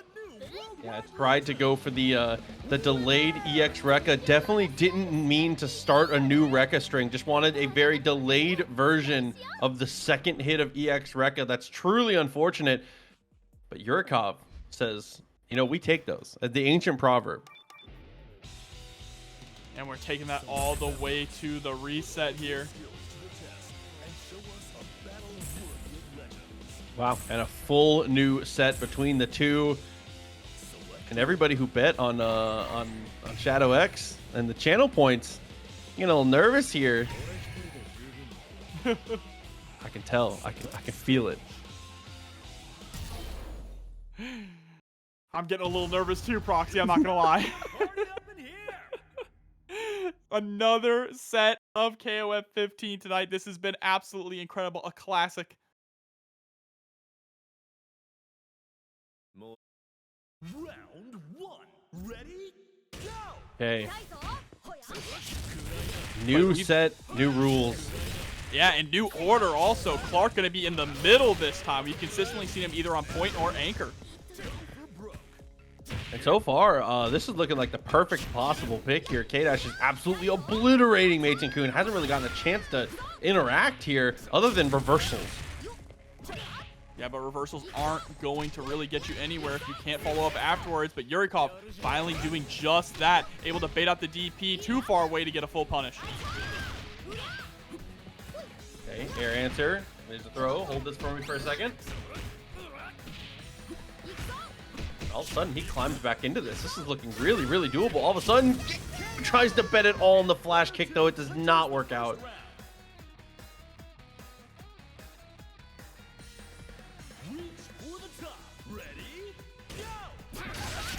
Oh, CD right at the start here. Already pushing Yuri all the way up against the wall. Great challenge in the air.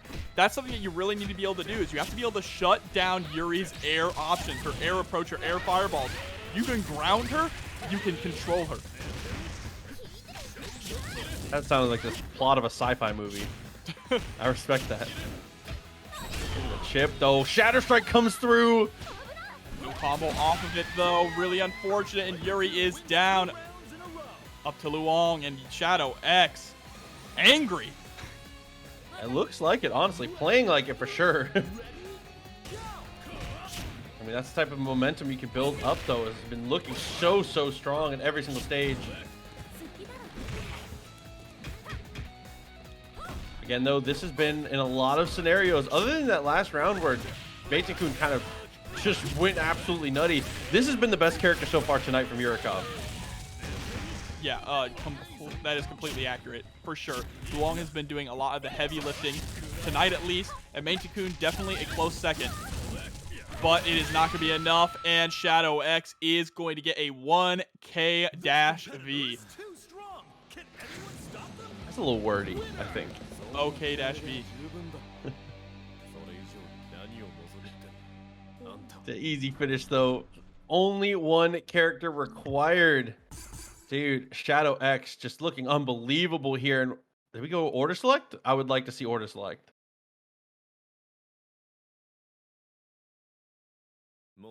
No, we're going to go straight back in. Yurikov has confidence in the order here. I definitely respect it, but it feels like a lot of the times these little mix-ups here and there of being able to slow it down and go to characters like have been very helpful for him. And we also we need to not forget, we have Shun'ei also. So we still have the potential of a swap of a full character for Yurikov too. That is true if push comes to shove. But so far, Yurikov has felt comfortable with this team composition and in this order too. We've seen Yuri on point here and there, but I do like Meitenkun on point as well. They're interchangeable.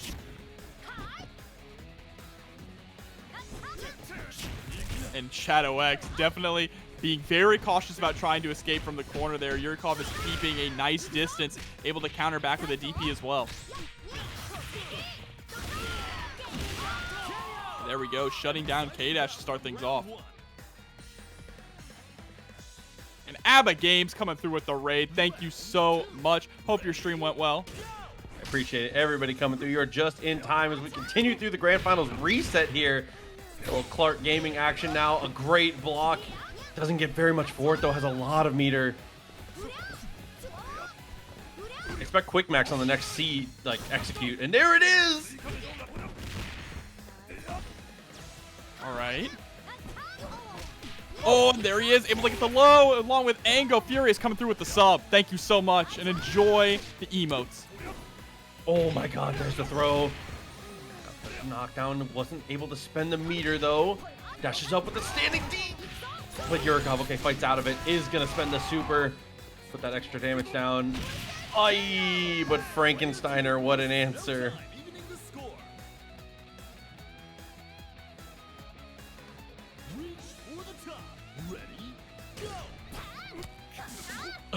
Just runs up at those. Who's the grappler here? Retreating air fireballs. You have to be very careful about them. Gets the jump in, though. Look at how much damage this is going to put out. Gets the Azuna drop. One more touch. It chases him down for the finish.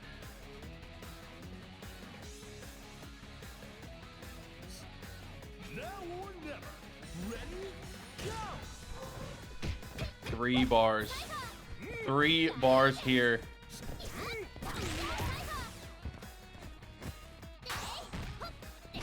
throw. Nice stop there. Oh, it gets the dive kick. No punish. Doesn't get actually a combo, I mean.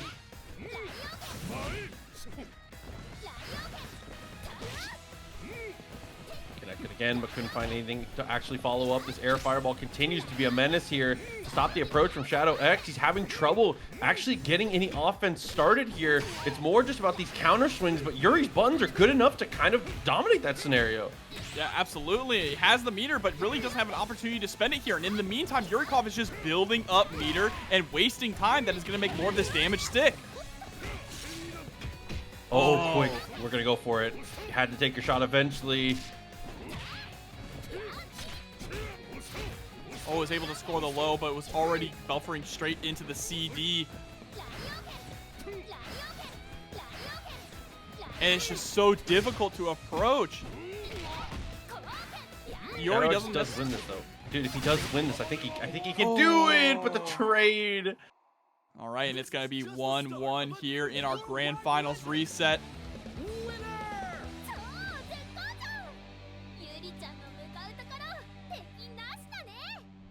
Well said, Yuri. But yeah, I mean, it seems like it's difficult for Iori to really deal with that specific situation of Yuri jumping back with fireballs, right? I'm not sure what the answer is. Maybe try to run in underneath them. They do come out kind of fast, though. They're not like Geese's, which are super slow. I feel like a lot of times, like a delayed jump can be okay, but you also just have to be careful about the DP. It's so particular the ways you have to get around it. And right now, Shadow X needs to find a way to get out of this corner. The CD blown right back in. Gets the follow-up with the dash punch.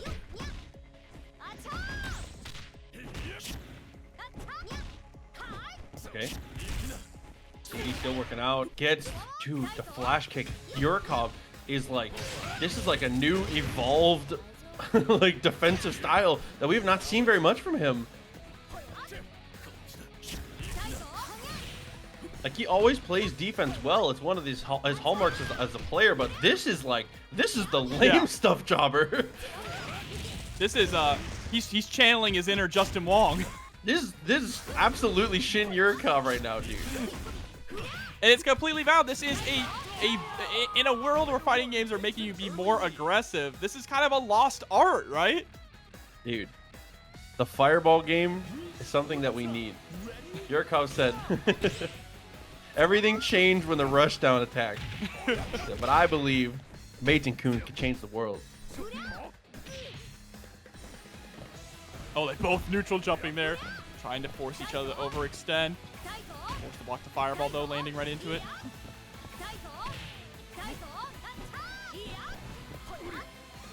Jump backwards here. It does get you a little bit of space, but now you're in the corner, and that leaves you in a compromised spot for the throw to come through. And trying to chase down. Yeah, that 2D coming out. Long range normal, trying to get the knockdown so he can gain some space. Jump backwards into the pillow. That slow projectile here, but that is going to be an easy kill. DDT into the elbow drop. And Yuri, this has been the stop sign here. We've talked all night about Luong. Luong has been so much damage, so much pressure, doing so well in footsies, mix-up, all of that. Yurikov's Yuri, again, looking unbelievable in this defensive play that he's adapted in this last set. Yeah, exactly. I mean, damage is great and all, but if your opponent can't even get to you, that's a little bit better, right? Just slowly whittling down Shadow X, both mentally and physically. Yeah, and is not afraid. Is not afraid to turn up too often. Sometimes it's going for these jump ins. See, is all of a sudden dude. It's on a switch, not a slider. He's just all the way back to jumping in, looking for cross-ups, trying to be the aggressor. These changes of pace with how good the defense is when he's playing defensively. I don't know what you do about this. Yeah, it's so incredibly difficult to adapt to. Shadow X cannot seem to get a foot in at all.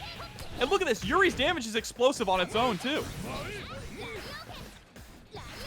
He's backing it off, throwing that retreating fireball again. I'm not sure how he, other than like the EX jump over, I'm not sure how Iori commits to get past this.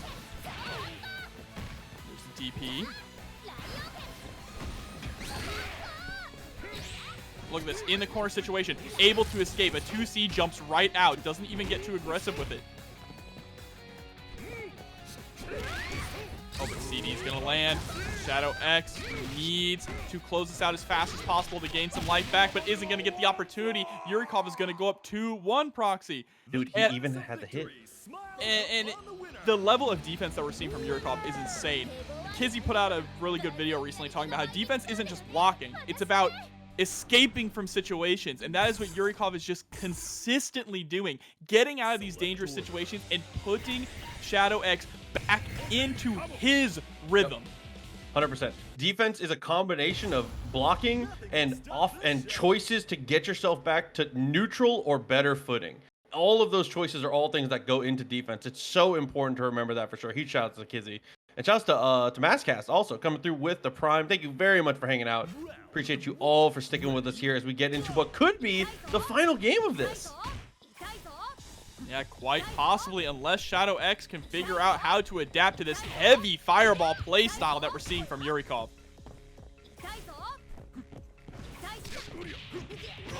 There's a jump in now.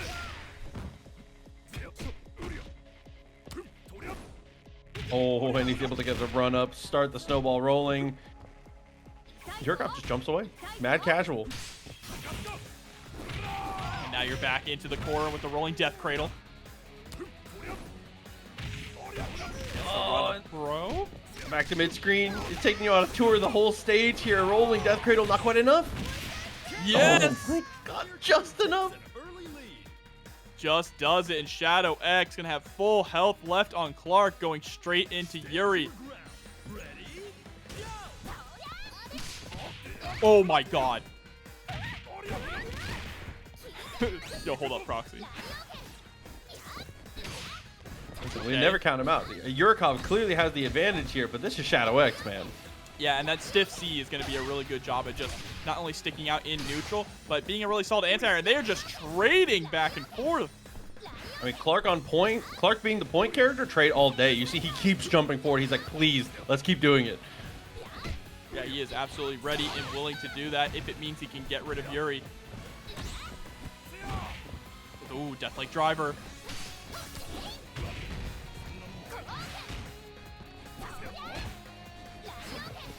And now Shadow X slowing things down a little bit here, too. Is going to get clipped by the Izuna drop, though. Okay. Gets the low. Oh, my God.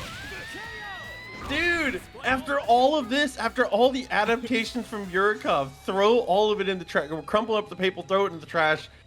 Clark Gaming. Hey, Clark Gaming overpowers everything, Proxy. Bro, he's beginning to Clark. He's eating the Clark bar. But now he goes down. K-Dash the next one to come through. The perfect for Luong on just a one confirmed situation.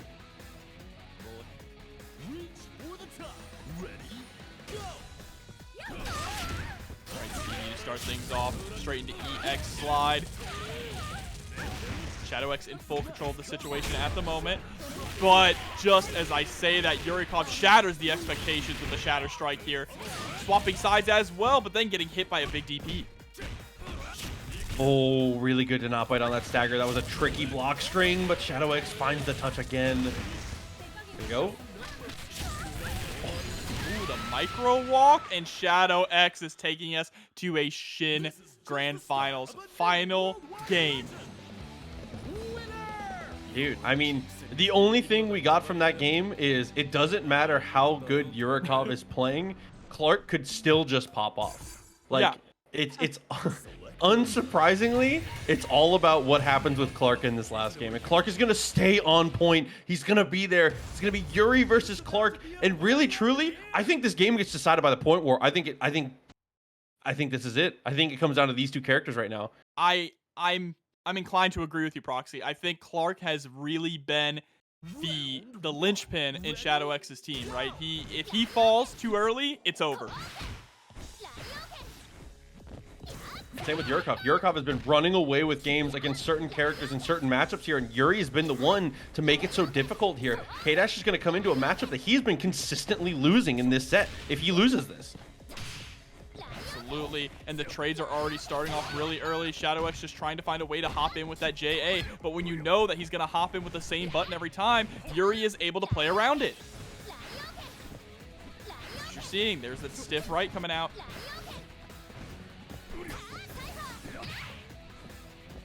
See, didn't get anything for it. Standing C in response. Traits come out. Shadow X, worse for wear on life, but is winning the positioning more heavily here. And there's that DP. But the first grab, Frankensteiner coming through. Not sure what Shadow X was trying to go for there, but Yurikov able to wake up with just a 2C and reset us right back.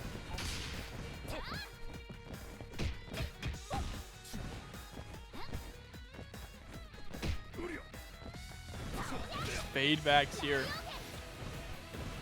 Yurikov being so unpredictable with the movement. 9 seconds left on the clock. Dude, They have run down the timer. Rolls through, looks for the EX, not going to connect. Any damage you can do, anything, doesn't matter. Even if you lose it. That's fine, honestly. It sucks. It sucks to lose. It sucks to lose on the time over, but you had to do any damage you could. All of it is permanent. Yeah, and so now K-Dash can tie this up really quickly, but that's the key. He has to tie this up. He cannot allow Yuri to put in any more work here. A time over freeze is the thumbnail. Quote me. Oh, okay.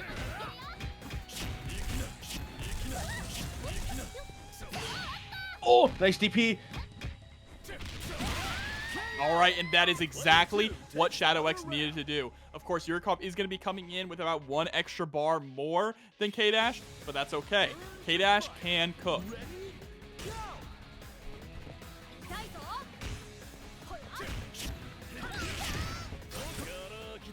EX doesn't combo, but it's still okay to close the distance here.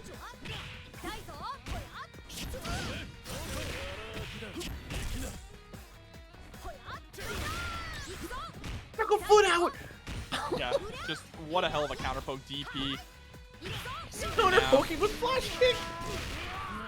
Level 1 spends all the meter, wants the extra damage. I agree with that, like just trying to get such a substantial life lead here because they've been consistently trading a lot and dash punches straight through the fireball. It is tournament point now for Yurikov. Dude, and it's all down to him, the chosen one. 3-bar Iori. He's got to do this. That's a clean hit into fireworks. Absolutely good call. Level 2 fireworks. We want to squeeze out all the damage that we can. Gets the low. This should be the end of Meitenkun. Final game, final round, Proxy. Oh, but look at the meter discrepancy here. 1 bar versus 2.5. This, oh, dude, this would be quite the comeback from Shadow X. He's got to do so much work here. Luong and Yurikov sitting on a really healthy lead here. Just on resources alone, but there's the clean hit. Oh!